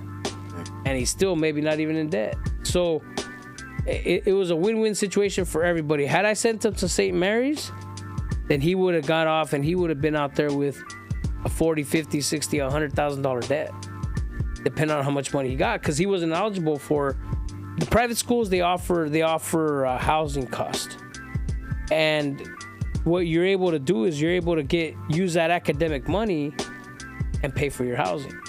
See what I'm saying? Your parents don't have to pay, but it's got to come from somewhere. And oftentimes, if you get scholarships at those private schools, it comes from endowments, it comes from this, that, baseball money, So there's just a lot of money to be thrown at you, especially if you have the higher grades. 3.5, okay, you're gonna get this much. You got a 4.0, this is how much money you get. So that's academic money, right? On top of all the free money, on top of the baseball money, there's no reason why people should be in debt by the time they leave college. It's just that they're misinformed, misguided, and just because they want to play at that bad school in that Oregon State because of the Beavers, that's where people make that mistake. They need to understand that not all those schools are for everybody. Yeah. All the coaches are different, and that's kind of why I wanted to get into the whole. Remember, I told you a while back we had that conversation with. I want to be able to put out content out there, and I want to go out to the schools and do this. I wanna bring that to the parents for people listening right now. I want them to have that information. I want them to see what Oregon State looks like, or Oregon, or Cal State Monterey Bay here locally, or St. Mary's. I want to show you what I see with my own eyes. I want to talk to these coaches on a personal level. What are their backgrounds like? That's what makes more things a little bit more interesting now, because parents could actually look at somebody and say, "Hey, this is why I can see my kid playing for that person," or I don't. Why am I going to waste my time trying to go to that school? Do you deal with like softball too, or is it just strictly baseball? You know what? When I was coaching with the Aggies, we were strictly baseball, but then they wanted to get, business-wise, they started to grow their portfolio, and that's kind of when I really jumped off. And so they added a softball program? Yeah, they did. They added a softball program, and they did that on their own or whatever, but I just was like, man, to go and build a program for softball, I don't know the girls. I don't... I'm not even around them. I have, I'm always around the boys. And then so that's having to go in tournaments and get to know these coaches. And I just said it was going to be too much, so I never got involved. But there's a good coach out there in Watsonville, man. Coach Robert Gomez. He's what's his name? James Gomez's younger brother. Yeah. James was my basketball coach. James was a solid basketball coach. He's also a great baseball coach too. And him, Phil Gomez, shout outs to the Watsonville boys, the Phil Gomez, the James Gomez, and the big Watsonville Wildcats, baby. But yeah, those guys, like I said, they've been around for a long time, and they really have a passion for their community. And Robert, I was with him. I kind of, like I told him, I don't want to coach because I don't know the girls, but they had a good group of girls that were kind of moving through the ranks, and he was able to. I was able to give him some pointers. I show up to tournaments, watch the girls. I would watch, how they coach and how they do things there at the softball level. So I just gave him my expertise and gave him my information. I basically told him, this is how you go about getting the recruit, the coaches. I said, you're very confident, dude. I said, all you got to do is talk to him about this, talk about that, and then the baseball will come out on its own. So he started taking my approach on building that for the girls' softball, and he's had good success. A couple of his girls are at Santa Clara right now. That's CSUB. Oh, dope. Boom. The Gomez's, man. Robert Gomez out there. They're doing what you're doing for the baseball gentlemen, but in softball. Yeah, and he's got some time to continue to build that program, continue to build that outlet. Like me, I was in it for years, getting deep, really into that. Every school you could think of. I emailed almost every school on the West Coast and anybody else who I wanted to send somewhere else, right? Some dude that I know throughout the college time, he was at University of Reno for a bit. He's at LSU now. He was a national champion. Dang. That's shout out to him, man. Yeah, coach, what the hell's his name out there? Jay Johnson out at LSU, bro. Solid dude. He was at University of Arizona for a bit. He's a guy that everybody wants to play for. That's sick. And you create a winning recipe when you do, you know what I mean? So are there LSU. Are there any girls that play baseball? Are there like baseball girls, or are they required to play softball? How's that work? Well, it depends on what level they get up to, but yeah, from what you hear about girls coming on the teams once in a while. Yeah, I welcome them if they can keep up and they can hit a 95-mile-an-hour baseball. Why not, right? Yeah. What am I to say? Because we're already starting to see like girls come into the NCAA for football. There's like a kicker who came out the other day and kicked and all that stuff. But as long as that she is an athlete or whatever the situation is, I'm good with it. I don't know how it is around the locker room. What does she got to do? Dress up on her own over there, or she with the team? Different locker room gets best. I don't know how that works. Yeah. Really, really confusing times to say the least. Yeah, but I got a little idea of how, who, what, when, where. But I think we need to be prepared. A lot of people are trying to make all these changes. All these people are trying to make all these changes in Earth. yet you have no solutions to the changes you're trying to make. Right. Sometimes there's no solutions by choice. Everything has a solution, Gambit. But not every problem's gonna have a solution. Right. See what I'm saying? And that's what's going on with our people out here. We start to see all these politicians making all this great money, and you hear of all the crazy stuff going on, but our kids are being left, man. At the end of the day, They don't care. At a high level of politics, you start to not care about a lot of the very essential things because you're more worried about the bigger picture, whatever they want to make an excuse of. Really, is the bigger picture is them getting money or lobbying money from all these organizations that are funneling billions of dollars in their pockets. But I guess that's a conversation for another. Yeah, I mean, if you could raise money and people feel like they're all about you, man. When I came out of North County my first year, I raised $17,000. They looked at me like, how did you do that? I was like, man, I'm connected with people and the right people, you know what I mean? And I've always done people right. I've always done, things by the book. Try to keep my name out there. To me, that was important. My name was very important, right? I never wanted to know. I didn't want anybody to know me as some type of get over or thief, or you know what I mean. There's things in ethics and principles that I have growing up that I still continue those things, right? And one of those is to protect our children, protect our community, and it hasn't changed. I mean, like I said, it's been done. It's been done physically, emotionally, mentally. But now I'm 43. Now the different kind of fighting, right? It's all mental now. Right. Yeah. I have to be able. We're too grown to be out fighting like. Yeah, and there's no room for that, bro. People even called that other guy the modern day Cesar Chavez. I said, nah. Cesar Chavez wasn't out there fighting people, bro. He wasn't out there instigating wars and riots. I mean, I know about all leaders, right? I've taken a little bit of some Che Guevara. I've taken some of Cesar Chavez's. I've taken some, there's always diplomacy, bro. Like I said earlier, if there was no diplomacy, I wouldn't be here today. Because that guy right there could have chose to let those dogs loose on the 3 guys that were in the house. But they didn't. So for me, like I said, and big ups to that. And like I said, God works in mysterious ways, right? My friend gets married. I think like 10 years after this whole situation. One day he goes, hey, me, my brother-in-law, and my girl are going to go up to the casino. You want to come? Yeah, let's go. I knew his girl. She was cool. He was from Fresno. Chancey or whatever is that? Chancey. That day we went up to Chancey. My family's in Hanford. Okay. So it's like right up the road. Yeah, so he tells me, hey, we're going to go up to the casino. I said, all right, cool. Who's going? Oh, it's going to be me, Kenny, and Tina, his wife. All right, let's go. So as we're driving north and we're heading up on Seymour when they picked me up, or actually they picked me up somewhere, and we drive up past Cedar by my old house. I go, that's where I used to live, at the plazas, woo. And I goes, oh yeah. He goes, I remember that place.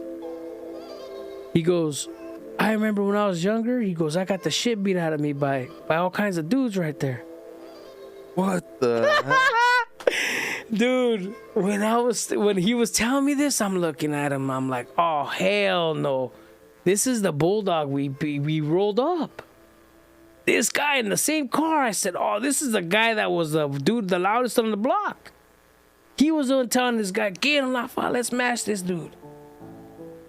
I remember because he was, dude. You don't have too many dudes that have freckles. This dude was a freckled type of dude, red hair, little freckles, and like Canelo. Yeah, exactly. And so when I recognized the face, I was like, dude, this is him. And so he's in the car with me, and I'm thinking, oh man, I'm not gonna let this guy know that we were the ones that whooped him. He's gonna start flipping out on me inside the car. I said, nah, I just keep it to myself. So we went up to gamble. We did our thing, whatever, bro. And he's like, hey, man, you're pretty cool, man. You're pretty cool. I was like, yeah, man, I just whatever's. And then right when everything was all good, and I told him, hey, man, I'm going to tell you something, bro, because you're a cool dude. I said, remember earlier you were telling me when we passed out those plazas, the apartments at the plazas? He goes, yeah. He goes, oh, those dudes that whooped on you, bro? I said, I was one of them that night. And he started to laugh. He said, no way. I said, I used to live in that house. And he told me the whole night. I said, yeah, that's exactly what it was. And it was the same guy we put hands on, bro. My best friend married that dude out of the big city of Fresno, bro. That is hilarious. Bro, shout out to Ben and Tina Magdaleno out there in Fresno. Man, that dude Ben was like family out there. And like I said, when he got married to his wife, they got beautiful children. They got 3 girls right now out there in Fresno. He's actually tried to get me on to go to a school out there to coach a Buchanan or somebody like that. I mean, I'm always open for discussion. Just like this Blankenship guy here at Aptos, that football coach, he's a Valley guy. He came from like Clovis West. I remember when I was in college, I would hear his name all the time. Liberty High School, Clovis West. Oh, I know Liberty. I remember. Who is this guy? Did my research. I was like, hey, what's this guy doing at Aptos now? I don't know what the connection was there. Aptos got a good program historically. No, but he was the one that started. He's the one that flipped that program around. Remember, because it was like Trent Dilfer. I thought that was a connection. I thought Trent Dilfer said, hey, go coach and retire out in my neighborhood. I want you there. But that could have been the case. I still, to this day, I've never had that answer. I want to know. I want to know how he ended up in Aptos. Yeah. The most winningest coach in the Valley. Came out here. And look at what he's done out here for Aptos. Yeah, Aptos got an impeccable program. Coach Blankenship, right? So, yeah, man, it's definitely been a ride. It's been a lot of fun for me just getting to know the system, navigating, the loopholes, finding everything out for my people. But at the end of the day, I want what's best for my people at the cheapest price. Want the best. We don't pay sticker price for nothing. We want the best education, the best roads, man. Big ups to Monterey County, Santa Cruz County. Highway 1, man, Caltrans is just killing it with brand new freeways all up and down, man. Got to spend the budget on something or else it just goes away. Yeah, well, we just spent, I guess they said something like $52 million for the center divider here between Castro or Salinas and Prundell. $52 million to build it literally a foot higher. The one that's center divider for 101. For the 101, it's just a barrier, like those type of barriers. That's all it was. Yeah. Because they got rid of all of that, and they're putting a brand new one a little higher. $52 million, bro. When the roads are trash. You go to Castro's, potholes everywhere. I've almost cracked my rims a couple of times. Imagine riding around my Navigator in those days with holes like this. Nah. It was brutal. So, like I said, I don't want to throw anybody under the bus, but do your damn job. If you're out there, you work for Caltrans, do your job. If you're a politician, do your job, man. If you're a politician, do your job. Well, you're not going to get these people after you if you do your job. And you don't go out there spreading all these false narratives either. I hate that too, man. They're just out there pandering to our people, saying that they're going to do this for us and then they go out and do nothing. I'm tired of it. It's like Tupac said, they don't give about us. I'm having a little fun with your equipment. It's all good, bro. Yeah, but So who's your favorite? What's your favorite baseball team? My favorite team is the A's. I grew up the A's. Yeah, when I first started watching A's was 1994 during that strike. Like I said, we didn't have many opportunities to leave Castro. I was one of those poor kids, and PAL program actually helped me open my eyes to some of this stuff. With the PAL program, I was able to, even a chaperone. I went to Florida with them, and as a chaperone to some kids, going out there, and that was a lot of fun. It was all paid for, hotels, the flights, all that fun stuff. Yeah. What's your favorite? Who's your favorite baseball player? My favorite baseball player, believe it or not, is Mike Trout. Current baseball player is Mike Trout. How about of all time? Of all time, I would say, you know what? I'd probably go as far as say all time. Just some of the things I could do. I mean, just baseball's so hard to choose from because there's so many eras, right? You always have a specific the Royd era. You have the Royd era, right? The Royd era would probably be Mark McGwire because I was an A's fan. Right. I was a real fan of Jose Canseco too, right? Big Mexican, whatever he was. He's Puerto Rican. Cuban, right? I think he was Cuban. Yeah, Cuban, that's right. But now I would say Mike Trout during these times because of the way he carries himself, bro. The way he does things, the way he walks, it's just that personality. He's confident. He hits the crap out of the baseball, and he's just, he's really with the action. So I really like what he does. He's a good face for baseball. People respect him. People do things the right way. He plays hard, and can't complain about Mike Trout, man. He's just a good dude for everybody in the community, man. There he is. Dude right here. Mike Trout, baby. Best player in baseball right there. Bah! Look at the way he runs, the way he just walks, bro. His swag, second to none. Look at him. See how he stands, just nice and soft, but look, he craps out of the ball. Boom. Now he's going in on the A's, and he runs hard. Look at him. Where is he from? He plays with the Angels. The Angels, but he's from New Jersey, I believe. That's what I'm saying. Like, so he's from the East Coast. Like the East Coast, somewhere, Philadelphia or something crazy like that. It's really a trip that people don't realize that. Oh, look at that! You see how hard he hit that ball, bro? Cali got a lot of baseball people. Yeah. We got a lot of land for baseball fields. A lot of good weather. And the weather. That. Oh, you see that? Look at how hard he hits those balls, bro. Oh, did he make it in the back of that truck? Joe used to hit like this. This was Joe. Joe used to hit bombs back then. Yeah. Joe was a good little baseball player, man. The organization messed up his career. The school. Yeah, but you know what? It is what it is. God works in mysterious ways, man. If I wouldn't have got that, then how else would we know what the hell's going on in our school? Especially me. Right here I am coaching, thinking I'm doing my part, and everybody else is carrying their weight, right? Teachers, everybody's doing right by the child, but not everybody has that same intentions, bro. Not everybody has that same heart. But it is what it is. We take that out and we move on, bro. But yeah, that's Mike Trout right there. Look at him. That's swag, bro. So that's your favorite ball player. That's my favorite ball player right there, man. I wanted to look at this video right here. This is the first project we did, you and I. Oh yeah. This is a recruitment video I actually did for me and Al and Michelangelo Guzman. He literally, you called me what, like it was like next day type of thing. Yeah, because I told you I'll be available like in a couple weeks or a week, and you're like, no, like we need to do this now for this baseball team. Because we needed to put them out there and start promoting them. And that's what it was. Not everybody, back in those days, it was still kind of new, right? The whole YouTube and all that. So we jumped in, we had that opportunity, we jumped all over it. You know, I started to make all these videos myself with the little iPad. That's how I did it. Saheed's video, Bubba. I'm 6 foot, 250 pounds, played at Hartnell College, and I'll be playing this summer for the Terre Haute Rex in Terre Haute, Indiana.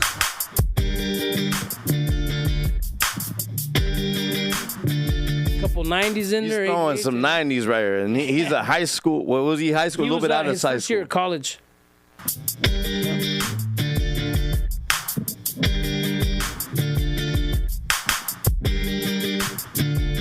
Look at his legs, his lower half. Big old Mexican, bro. Look How long ago? This is like 10 years ago? It was what year? A little over a decade. Something like that, bro. No, more than that. It was. Well, I got this camera in like 2012, I think. What are we in right now? Yeah, 11 years ago. 12. That's me right there. That's me. Big hands. Look at that. 91, 92, 91. I think he had a 93 in there. That's 93 right there. We're out here May 24th, 2013. We just finished 2013 right there.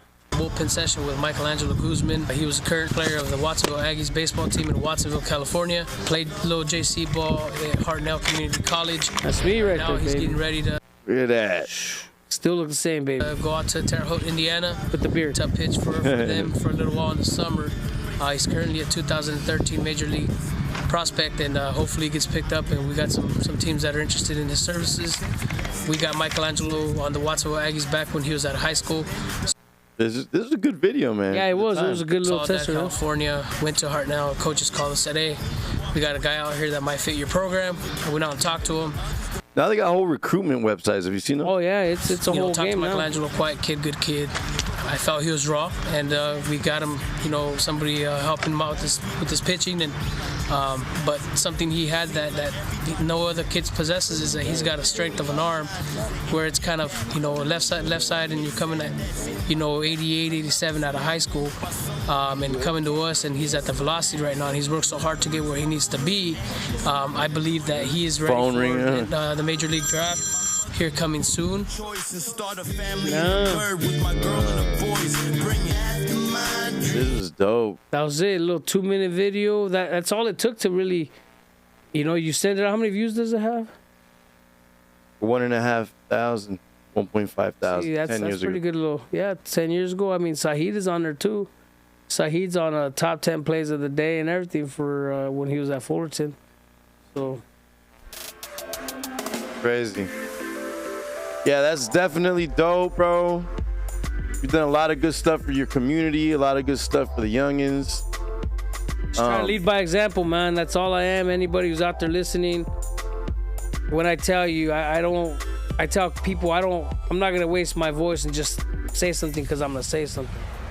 I often try to tie it with the life's lesson, and I think that's what makes me successful. And what's made our team successful, right? Being around these kids and the camaraderie, just the togetherness of all of our teams and what you're able to build as a coach is just second to none. And we didn't care about the outside noise. Our teams have always been respected. It's always been hard fought. The Aggies, I mean, we got up to number 14 in the nation in travel ball. Dang. 18-year-olds. So I was very, like I said, everything I've ever done, we've always went hard, and we got kids to college programs, and we started to get the notice out there. I mean, this was top rankings and some of the top teams across the nation. It's not like it was just the Watsonville thing. It was all over. So definitely very proud of what we've done in regards to the baseball and bringing that to the Central Coast and bringing awareness. And you look at it now, Watsonville, Santa Cruz, everybody's thriving. Everybody's trying to reach that same goal. And unfortunately, some of the kids that miss out are the kids that, kind of like myself, that don't have those father figures, resources, that don't have the resources. And some other kids do have the resources, right? They have the money. They have the money to get some of the best coaches. They have the best money to get, some of these training camps, trainings, and all the fun stuff. And I was blessed to be able to do it, and I learned from great coaches that I was able to teach after that, right? Some of my biggest mentors in the game of baseball were, shouts to Coach Tyler Latore down at Westmont College. That guy right there, he was my son's personal coach when it came to baseball, to hitting, and for catching. He took Joe on a very young age, bro. He took Joe at 7 years old. Dang. And so he just, and Joe was very smart. He would understand and listen to what they were telling him. He would do everything that he was taught. Every sport you could think of. He was just a piece of clay. But, things work out the way they do. And he's out there. As a matter of fact, he's out coaching now. He coached at shouts to Pajaro Valley Little League out in Watsonville. Lit. He was able to coach with Pajaro Valley last year, and he had success. They went to TOCs, got third place. Things that go on behind the scenes and questions and all that, it just goes to show you that my son's been learning from me. He's been learning my approach. He's been learning the coaching style, and just kind of went with his own coaching style. And what are things that maybe he didn't like that I've done, right? As a parent, as a coach, or, there was a lot of pressure on Joe. A lot of pressure because he was a good baseball player. But then again, he was my kid, so he had to act a certain way. And he definitely, he made an imprint in the Pajaro Valley School, area, and he had great fun with it and had great memories there. But now it's time for people to make memories with their own kids, right? Go out there, work hard, and try to keep your emotions in check, and respect the umpires, respect the coaches, because everybody's pretty much doing it for almost for free. So, I know people like to go out there and hooting and holler, and there's a certain way you got to act and conduct yourself, and you're around kids, and as a young coach, you don't often look at that kind of stuff, right? You just act, and then if there's a reaction, there's a reaction. If not, then and I think those are the biggest mistakes we make as young coaches is to allow and do things. Obviously, you're having to learn on the go and having to learn what's right and wrong. It's coaching, and maybe you'll add and subtract a thing or two that maybe you do like or you don't like. Yeah. And that's how it is. You continue to get better, bro. You're learning every day. And if you close your mind to learning the game of baseball, you don't belong coaching, because the game changes every day. I think most sports do too, because you got not only the new rules, new styles, everybody figures this thing out, so they got to figure out something to get. Football, 1 year it'll be all passing, next year it'll be all running, or So I'm sure baseball is very similar. Yeah, baseball, like I said, it's a whole different game. There's a game within a game, if you understand what I'm saying. Okay, yeah. So there's a lot of thinking involved in baseball. It's all strategy. Right. It's, okay, I'm going to throw this pitch for this reason. Right. I'm doing this for this reason. There's a runner on first. I have to do this, or, Well, I mean, it's just like football is also mental, too. Yeah, yeah. There's mental, there's physical. Baseball's tough, man. It's like you heard Dion. Dion is one of the best coaches out there. He played well, etc. He even said that baseball is a very tough sport. Why? Because baseball does things that you can't imagine. And so hitting that little baseball is very tough. And, some can debate, not football. Yeah, football is physically tough. Yeah, physically tough. But baseball, mentally tough.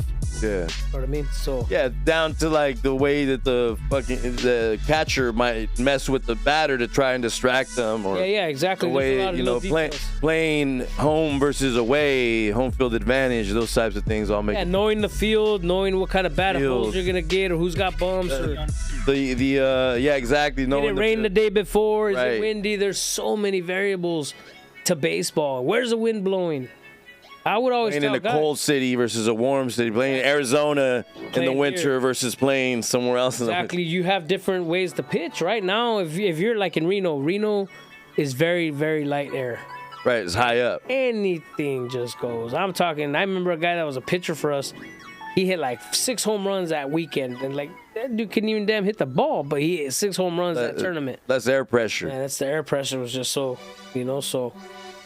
Yeah, you learn from everything. Everywhere you go, you learn something new. And that's why I'm saying you have got to stay and keep an open mind. If you don't keep an open mind, then you're just failing. What would be the one bit of advice that you have for somebody trying to venture into a career of baseball, starting with because by high school, college? I would just tell people to chase their dream. People want to go after it, seek the right answers, ask the questions, and do a lot of work yourself, right? I'm giving you guys the information so you guys are able to make that informed decision and go out there and look for recruiting. Go out there and email the coaches. Go out there and make a phone call. Set yourself apart from somebody. If you go to a showcase, get the pink shoes. Why? Because somebody will say, hey, remember that kid with the pink shoes? That was me. Right? Everybody's seen the guy with the pink shoes. Stand out. So you stand out, and all of a sudden, they used to have that theory when it came to making submissions to a record label. You'd have to put your CD in like a bright yellow envelope with crazy stickers, so people would be like, "Okay, I'm gonna listen to this." Yeah, exactly. So that's exactly what I do, and that's the advice that I give people. It's like, go out there and promote yourself. There's no better person to promote themselves but themselves. Yeah. And closed mouths don't get fed, and I strongly believe in that. If you're not gonna ask questions and, hey, how do I get here? How do I make a contact here? Another thing I tell these young people is, what kind of phone do you have on you? And they pull out this iPhone 12, 15 or whatever, right? There's your answer. Every question you have is there. Every answer is in that Google. Mm-hmm. What's the address to this coach? Who's the coach at Oregon State? Do a little bit of research. I feel like in recent years, those recruitment websites have made it a little more gatekeepy. As far as like the information, like the recruiters' numbers and they try to be a gatekeeper because you don't want to just give everybody your number. You don't want to be too accessible to everybody, especially when like me, I work in trucking. I don't want anybody tying up my phone, so I have my business phone. Right? I need to be able to be accessible for my guys, and if I take calls with numbers I don't recognize, I'm just taking time away from the guys that I need to pay attention to. So oftentimes when people are calling for new business or whatever, I just don't even answer them. I don't answer text messages. I answer, emails when I can, because I try to do and give that respect back, just to let them know, hey, this is what's going on, and respect their time, because I was behind those shoes too. I've been in those shoes. I've been a grinder in the industry and trying to make money in that regard. So I try to respect people's time and people's effort. So that's why I tell people, if you want to go out there and get it, you got to go out and do it yourself. Nobody's gonna do it for you. If I do it for you, it's because I really like you. That's it. But other than that, it takes a lot for me to see that somebody's really serious about the game, and I'm willing to put my name behind him. My nephew that I try to connect? Yeah. He just broke his wrist. Oh, wow. In football. He plays for Alvarez or something, right? Or the Steinbeck Cubs or something like that? Yeah. He just broke his wrist. Shout out my nephew, Ethan Patak. He just broke his wrist. He's gonna heal. Hopefully, he heals right and everything. And and it's crazy because he didn't want. He really wants to focus on baseball. Yeah. So. Well, that happened to Saheed too. Tell him, man, it's not over. Saheed, matter of fact, in AA, just at the end of the season with the Midland Rockhounds, he was having a great year this year, bro.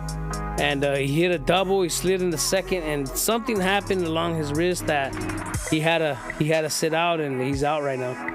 So hopefully he gets back on the saddle here in the next couple months, and he's back. He's healthy. And he's got his cast off or whatever else he's got going under there. I don't even ask questions anymore because, like I said, it's a small setback to him, and it just equals a bigger comeback for him, man. And I'm excited to what the future holds for him, bro. He says he's gonna get there. Then he's gonna get there. Yeah, shout out Saeed, man. Saeed Valenzuela. I remember you as a little kid, man, and it's good to see you doing great things, bro. Congrats to you, man. Let's hit the applause for Saeed, Another applause for my nephew, Ethan. Get well soon. Gotta see, you guys gotta connect. You're gonna get you to a school, man. Make something happen. Or at least get you the answers to it, right? On how to get you there, how to navigate the system. If you're a parent out there with those questions, man, reach out to me. I don't charge nothing. Maybe a Red Bull, sugar-free Red Bull, right? But in regards to money, man, I like I said, it's so expensive already on parents that I don't even feel right making money off this. Because it's a passion to me. At first, it was more like a challenge, right? People would say, oh, you can't get them in the school. Watch me. People would always say that. And then once I started getting kids to college, I was like, how, why, when, where? So you just work in silence. People can't believe that somebody just wants to do good for no reason. For whatever reason it is, man. Like I said, I know that my heart belongs there for a reason and why. Right? I made those mistakes. I don't want people to make those same mistakes I made. It might cost them their life, and it sucks. It sucks to lose kids at a young age. And unfortunately, that's what I've seen growing up in Castro, is you see a lot of death. You see and you hear and you feel, and coming from those areas, man, Castro was very active and very live for a long time. And we're a small town, but like I said earlier, nobody's just gonna come into our community and have their way with us. That's not the way we operate. And so, just like everybody else, they have their Cesar Chavez's and their Malcolm X's and this and that. I have a little bit of everybody in me. I fight for my people, all minorities, minorities, majorities. I fight for everybody. Everybody deserves to be equal, whether you're white, black, Asian. That shit doesn't concern me. We just gotta respect each other, respect our grind. Whether the vendors are selling, take care of your people. If you're out there robbing some of our vendors, and you're of another race, you need to go over there and spank your child. Get them. Nah, they do anytime something like that happens in LA, they always show up in solidarity, if it's our raza or somebody, because I think the biggest thing in LA especially is like there's a lot of racial tension for a lot of years. Yeah. And but at the same time, there's a younger generation of black and brown people that don't respect that, and they show up in solidarity to be like, nah, like you guys gonna have to answer to us if you guys are, because we might not be Mexican, but we love the elotero, we love the fruit stand people, we love them, because they a hot day, who doesn't want a mango with tahini, and you know what I'm saying, like. So they do show solidarity because there is a younger generation who's kind of tired of all the stupid racial divide within not only within cultures like black, white, brown, Asian, whatever, but also within our own cultures. There's a lot of divide. As Mexican people, there's a lot of colorism within our culture. There's a lot of like weird tension within our culture because we're already divided when it comes to the whole gang situation and all that.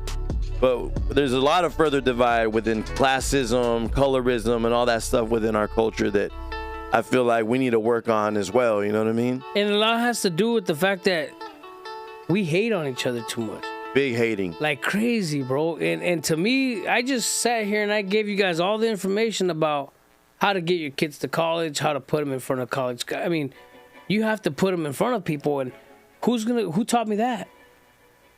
Nobody. You learned it yourself. Nobody. I didn't. A lot of people don't want to give up the game because they, you know what I mean? Yeah, like to me, man, I'll give it up. But I'm gonna tell you exactly what you need. I'll give you the blueprint. But if your kid's good enough, and I see it, and I see all the other variables that I need to see, then yeah, that sky's the limit for that kid. I'll go out there and vouch for somebody all day. You know what I mean? So I'm not scared to go out there and put my name behind people. I'm working on a kid from Watsonville right now. And hopefully, you know, if that works out and if God has a plan and that aligns and the stars align, then he'll be playing baseball here in the next couple of weeks and he'll commit there. But, you know, it's just knowing coaches and what kind of players. And for them to have success, you have to know the coach and the player. Mm-hmm. That's where my strengths are is, you know, the psychology that I had in college kind of helps me with that and being a good judge of character and reading people and how they act and how they, you know, conduct themselves. So I've been very blessed, man. The life that I've lived, the path that I've taken, everything has been a learning lesson for me, man. And now that I'm 43, sometimes I think, man, I'm filled with knowledge and I laugh. Sometimes like, man, how am I still here? God's will, man. Like I said, the thing with the Bulldogs was one. Another, you know, in Puerto Vallarta, I was almost killing myself drinking too much alcohol, almost flipped over. Another one was there, was Carlos again. Carlos was there that day. He's the one that grabbed me from my pants from going over I was in the sixth story, bro. And I almost went over the railing. My feet were already off the ground about 6 inches. Because I looked over and I went over and I was already going over, bro. I was all drunk. And just, like I said, and so... Chavela King saved you. Chavela King saved me. That dude's been in my corner since I was a kid, man. So that's Shout out to him, man. He's a really good dude, man. Carlos and Fernie, both of them dudes, man. Like I said. Both of them. Twins.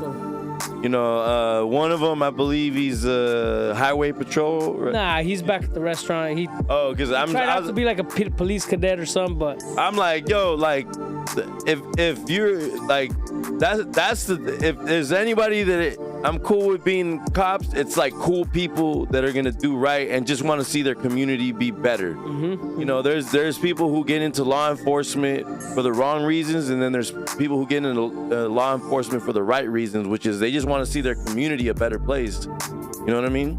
Yeah. No, it's the same thing with, you know, with teachers.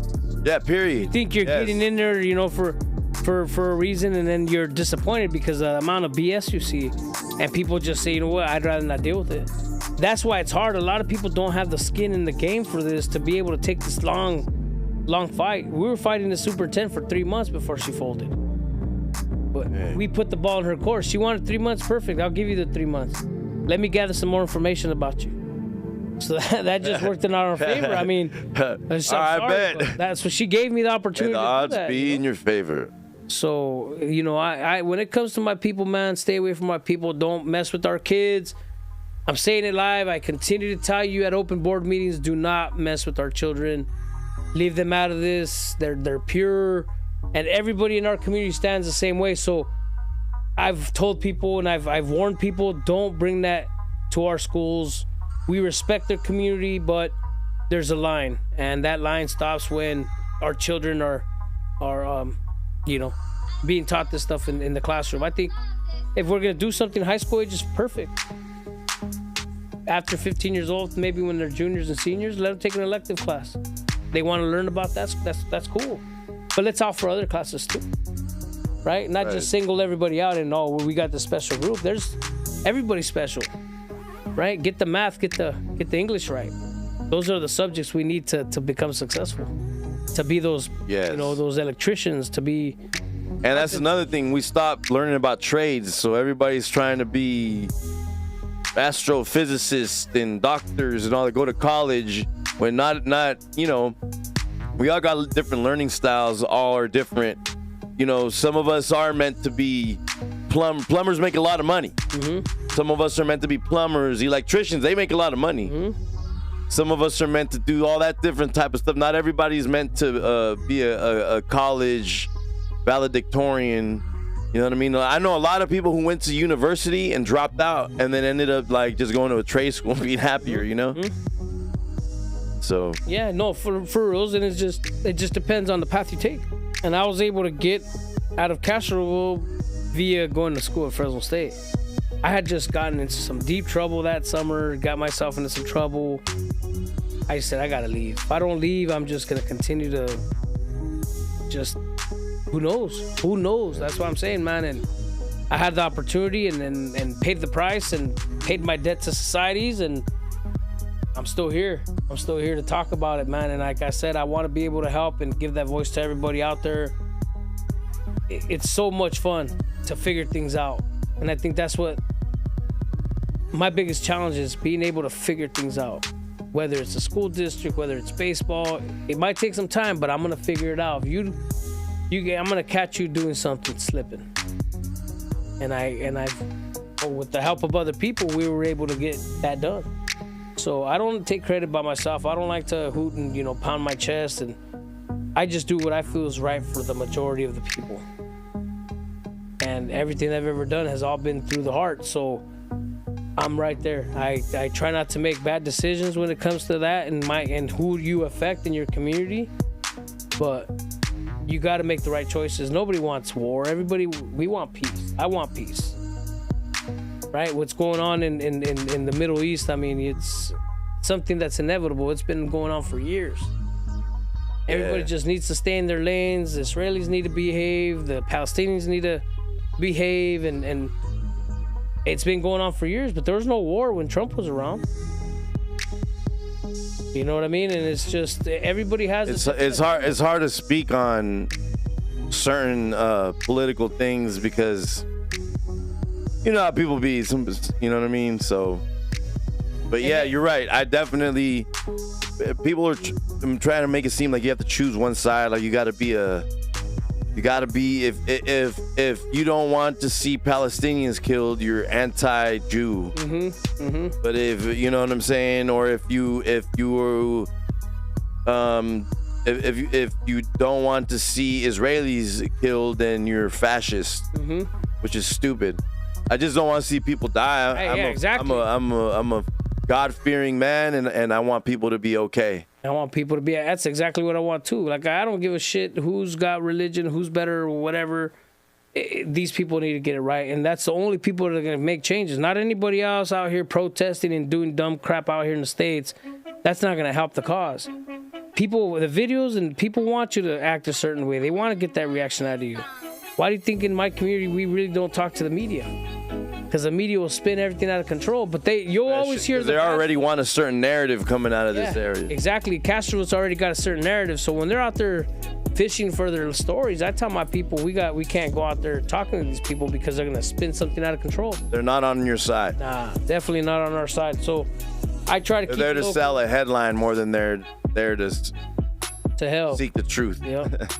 So I've been good without it. I've been, like I said, we don't need to put everything on social media, especially when you're trying to make and plotting and this. You don't want to give that up. When we were doing our thing with the superintendent, I had to go active on social media for a bit because I needed the support from the people. Well, guess what? I have a platform and I'm going to use it. So that's how we were able to be successful, is being able to use the power of social media these days. And there's no lies out there. We were trying to hold on to information, and we had a great plan, and we executed it. We held our own, and it came down to it, bro. And we were very blessed by the man above to be able to get rid of her and, such minimal damage. Obviously, the damage is already done. All we could do is move forward and continue to be there for our kids and continue to get the best education. We're putting people in the right places right now. Trustees are coming in. Shout outs to Sandra Rees for being appointed. Shout outs to Rick Diaz III out in Castro. Dude's very active. You probably know him from your day, but that boy Rick, he's been around for a long time, man. Very active. And I watched him on social media, and then he goes out and says, I'm gonna run for trustee. I said, man, I'm all behind you. So sometimes you gotta be able to know how to put people in place to be successful. And he was one of the guys that was willing to help our cause. So shouts to Sandra for getting elected, put on the school board the other day. That was huge. Current shout out to the Martha Chavarria. They've done a beautiful job. They're making some changes, man, and it's good to see that. that things are starting to unfold the way they're supposed to be, bro. I'm very shout out to you, because you took initiative. Everybody could sit there and just complain about stuff instead of going out there and actually making a difference. But like we said at the beginning of this stream, like, it's more important making sure you're voting for the right people locally, because those are the people that immediately affect your community. The city council members, assemblymen, district people, city managers, mayors, boards, superintendents. You know, all these people are in charge of, the sheriff, the chief, the police chief, the sheriff.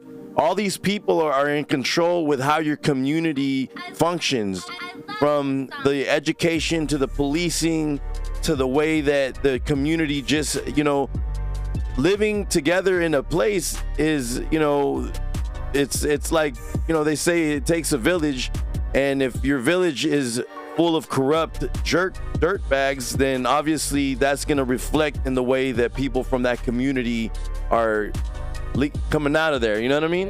Yeah. And like I said, just my experience and older and more mature now, obviously making my mistakes and learning from them, and it just kind of helped solidify who I am now. I'm a lot more mature, a lot more older. I make better decisions, and yeah, I just want to express my feelings that way. Those kids do the same, so they don't have to hear that machismo. Oh, you can't cry. You got to be this. And you got to be that. Nah. We got to change the way we build our kings, bro. Yeah. That's not the way to do it. You're going to build some broken men, and like I said, I knew how to hurt people. Yeah, hurt people. And like I said, for me, I've been able to deal with things on my own because I had the education. But imagine if I didn't have the education, I'd probably be needing to seek some professional attention, seeking some attention. And so I've thought about it too, just because I want to make sure that I'm okay, especially with all this death and stuff going around me. My nephew passing away on Easter a couple years back, that accident. I lost my brother-in-law in March. I lost one of my brothers in Mexico in February. Just L after L after L after L, and here we are taking W. Saheed goes to Fullerton, then he gets drafted, then my other half, she becomes a nurse, and it was a lot of grind, Gambit, a lot of work, a lot of stress, I don't even know how I did it sometimes, but like I said, that's how I did it. That's how I did it. Exactly. That's how you did it. It was just that perseverance, that grind, that grit, that never giving up. And it was a lot of stress on my shoulders, bro. I had to carry the family. And there's a lot of us with Saheed on top of that. Like, man, here I am having to feed another kid, and I don't even know how to eat myself. I don't eat breakfast. And so, glad we got the stuff figured out, and everybody's doing well. And like I said, I've moved my family, and they're doing well, and they're successful. Now it's time to move my community. I'm gonna help everybody come up, right? I don't want to keep this to myself. I want to share that wealth. I want people to go out there and chase their bag too. If I did it, I'm doing it for my family. We're good on this end. We want to help you. I want to help some of those kids out there. I want them to be better fathers. I want them to be good community members. I want them to shake hands. I want them to have nice resumes. I want them to see the area. I want them to take a trip. Good credit. Yeah, good credit. All that good stuff, man. Our kids deserve the best, and it's not easy, but it's doable. You just got to sacrifice. And so that's just my take on it, Megan Gambit. I'm just glad to be here, and I want to thank you for giving me the opportunity to go live. Shout out to you, man. I'm blown away. This was definitely I was like, we could knock this out in like an hour. We ended up doing 2 hours, but I don't care. Don't, for the record, I don't care. That's like what I love. That's why I do this, because sometimes, I get some of the dopest conversations. You know what I mean? Just from firing everything up. We knocked out all the questions, but a lot of the stuff was just shooting at the hip, and we just, unlocked a lot of cool moments and unlocked a lot of cool information. And I just want to commend you not only for helping mold young men to be the best versions of themselves, but also for helping better your community, because it really takes community members to better, community members who genuinely care about the community in order to make it a better place, because it's nobody's gonna come, like we said, nobody's gonna come and save you, you know. Nobody's coming to save you, you know. So my brother, like Al, shout out to you. Where can people, let's say we got some potential MLB or college baseball prospects, where can people contact you to get more information? Well, just hit my DM, man. I'm always available. I'm always on Messenger. I have Instagram. Like I said, I just started. It's the connection.consulting.com or .com. I don't even know. Like I said, it's. We'll put the Instagram in the description of this video. And don't expect to, you know, people say, oh, well, you listen to this or you do this. I know what I'm showing. I ain't stupid. Right? I'm going to listen to music. I'm going to listen to, I don't care. But I'm going to show you what I'm going to show you. I want you to be on the trip with me. Some of those kids that I'm there for that are following me, they will never get to be out of Castroville. So guess what the next best tool is? The exposure we're giving them. Now they see how Watsonville looks. Now they see what the snow looks like. Now they see what it looks like to be in Santa Cruz. I remember the first time I took somebody from Watsonville with me to LA, and they're like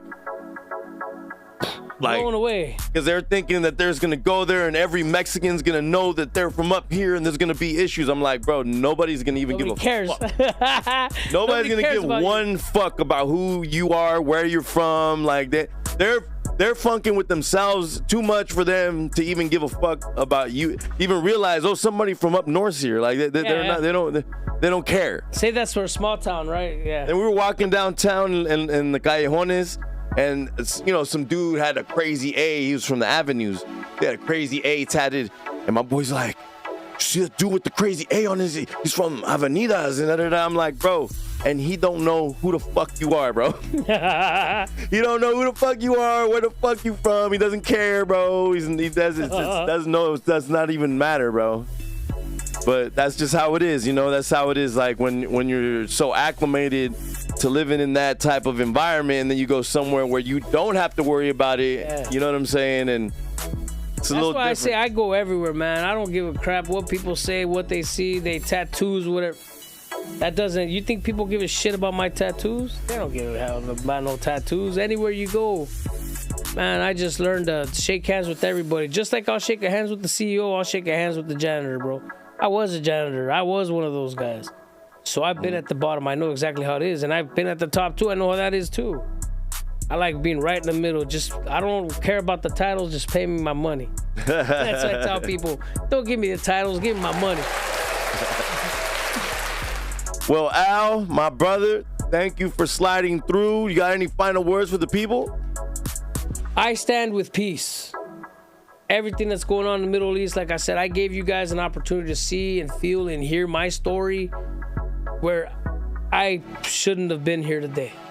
You know, at the age of 22, putting myself in a bad situation like that, going into a neighborhood, you know, that's not mine, it could have been disastrous that night. Mm-hmm. And I'm glad that I'm here. And so now, when, you know, like I said, with him telling me and making it seem, you know, it was the whole 9/11, this world's going crazy, he pulled all his little soldiers and walked off. Could have just destroyed me and the two other guys in that house.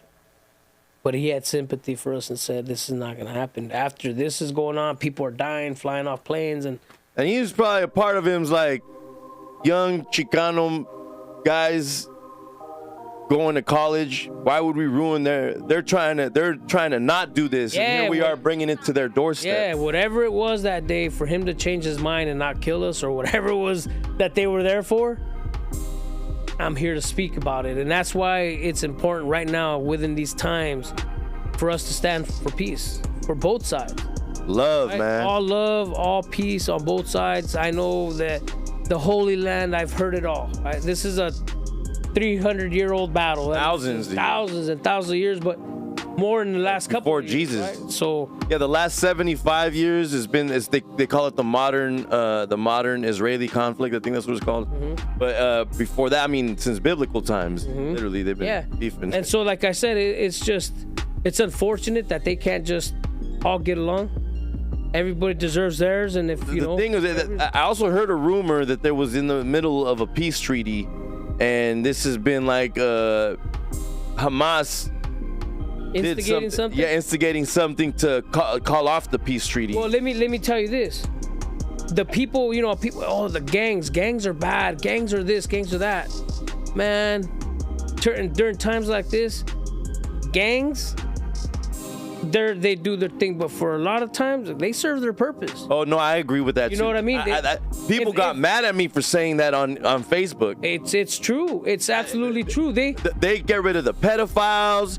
They're putting little kids in like, yo, if you a real OG, just like in that situation, is not gonna lead their youngsters into demise. You're gonna actually want your youngsters to do something with their lives and be successful. Yeah, exactly. And go on and the youngsters of the community, especially that like. They see I wish I would have gone in a different path. So they're gonna instill that in the youth. Real community leaders are like that. There's this whole misconception that gang members and gangs are ruining communities. No, it's not. It's the lack of things for people to do. They close down youth centers. They'll end music programs. All these things that are helping the community, then now the kids are more bored. They're in the streets more. There's less to do, especially for kids of parents with like nothing but jobs all day where they don't really get to be home to be parents. A lot of these kids are spending more time on the streets than they could have been at like a music program, playing football, doing something like that, So yeah, no, and like I said, it serves its purpose, bro. And look at the gangs now. They're the ones that setting the biggest example. The North and South are on a peace treaty. Well, not a peace treaty, but they call it a ceasefire. And it seems to be working. Our streets are pretty quiet, bro. Remember back in the days when we were growing up, people were getting killed left and right. You're talking 40, 30, 40, 50 murders in Salinas in 1 year. That's a lot of kids losing their lives. Yeah. So and we had the highest... In Watsonville had the highest teen pregnancy rate in the country. Yeah, I believe it. I mean, Salinas had the record for the most people per capita under 18 that were murdered. So we grew up in an era, man, where people were dying left and right. Like I said, I had to become hardened for that. Watching people. One of my biggest memories here was cruising on Main Street and having two of my friends get killed right there in front of Lucky's. 2 kids right there just getting off work. One of them had a Phil's Fish Market shirt that was red, and another one was just there. And these, guys came up, and one guy shot both of them, killed both of them, just because there was already a war going on between North and South, and it was inevitable. They had did some dirt on some other guys out here, and these guys ain't playing either. Those guys, man, both sides, they're not gonna. But look at what they've done now, and our country can't stop that war that we're in the middle of getting into. It goes to show you who's back, who's got the kids, who doesn't. See what I'm saying? Yeah. Yeah, man. It's time to rethink how we're doing things, and like I said, everybody has bad apples. Everybody has black sheeps in their family. Nobody's perfect, right? But if you can, like you said earlier, if you can get a leader that knows how to lead young men, leading by example, you can be successful. And that's what we have. We have a real good group of people in our town that are all there for the right reasons. All the guys out there give me all the intel. All the guys out there believing in us and conversations with. I salute you, because without your information, we wouldn't get the answers we needed. And we need that support. I'll be the voice. I'll stick my neck out there for everybody. If I feel there's something that needs to be said, I'll say it, man. And I'm willing to risk it all. I've told people, I've already had the talks with my family. People don't like people that speak. And if you don't like it, then sometimes somebody's going to take matters into their own hands. But like I said, God's been protecting me. I got great neighbors that have protected me. I have eyes and ears everywhere I go. And I know how to take care of myself. And you got God, man. I got God, most importantly. First and foremost, the Most High. All glory to the Most High, man. Well, my brother, I want to thank you for coming through, vibing out, chilling, telling your story, an eloquent one.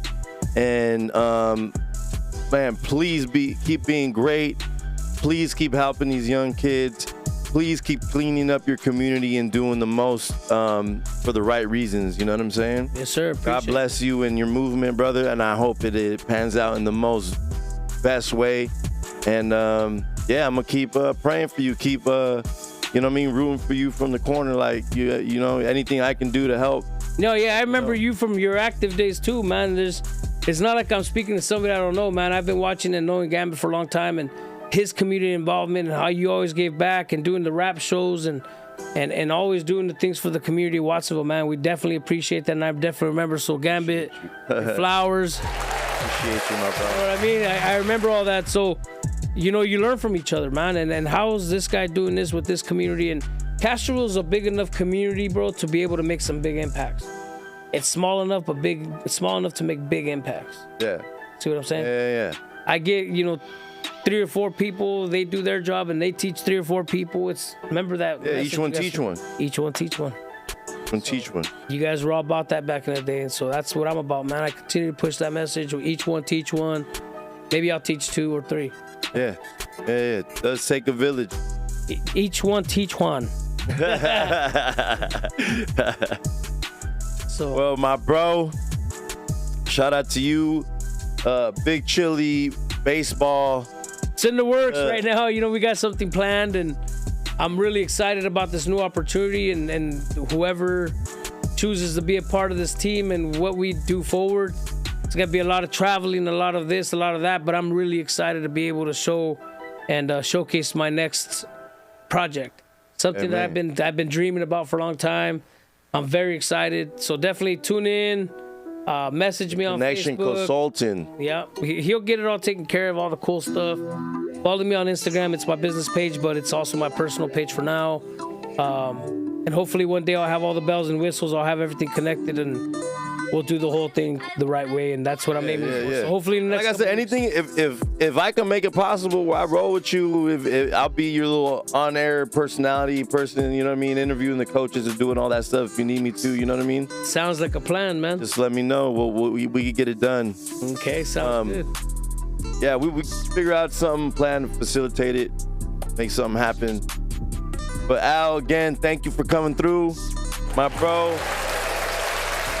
Make sure you follow him on social media, the Connection Consulting. There's a .connection.consulting on Instagram. Follow him. Follow me, Gambit, GHAMBIT, and then Treehouse Club Live.